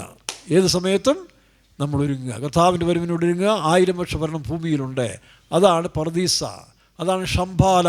മനസ്സിലാകുന്നു? അത് ഹിമാലയത്തിൻ്റെ അടിവാരത്തിൽ സന്യാസിമാർ അതിനുവേണ്ടി കാത്തിരുന്നു. അവർ പറഞ്ഞു കൊടുത്ത് ജെയിംസ് വിൽസൺ അത് ലോസ്റ്റ് ഹൊറൈസൺ പുസ്തകം ഇറക്കി, മറ്റു പലരും പ്രതീക്ഷിക്കുന്നു. ഈയിടെ ഒരു കൽക്കി സിനിമ ഇറങ്ങിയതുപോലൊക്കെ കാണുന്നുണ്ട്. ഞാൻ എൻ്റെ ഒരു ക്ലിപ്പ് വായിച്ചു. അപ്പോൾ അതെല്ലാം വരാൻ പോകുന്ന 1000 വർഷ ഭരണത്തിൻ്റെ നിഴലാണ്. നമുക്കൊരുങ്ങാം, നമുക്കതിന് യോഗ്യരാക്കി തരാം. അല്പസമയം കാത്തിരുന്നാൽ മാത്രം മതി.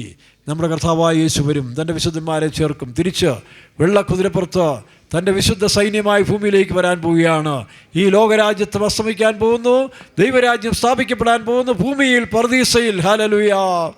ഷിബാനാല സംചരബനബല കഥുനാദരാദരാദരാ. ഈ ലോകം ഒരുപാട് അതല്ല ഈ ലോകരാജ്യം ലോകരാജ്യം അസ്തമിക്കാറായി, സ്വർലോകരാജ്യം വേഗമിതാ ആഗമിക്കാറായി. ലോകരാജ്യം അസ്തമിക്കാറായി, സ്വർലോകരാജ്യം വേഗമിതാ ആഗമിക്കാറായി. പാപമില്ല പരിശുദ്ധൻ പാരിടത്തിൽ വന്നു, തന്റെ പാപമില്ല പരിശുദ്ധൻ പാരിടത്തിൽ വന്നു, തന്റെ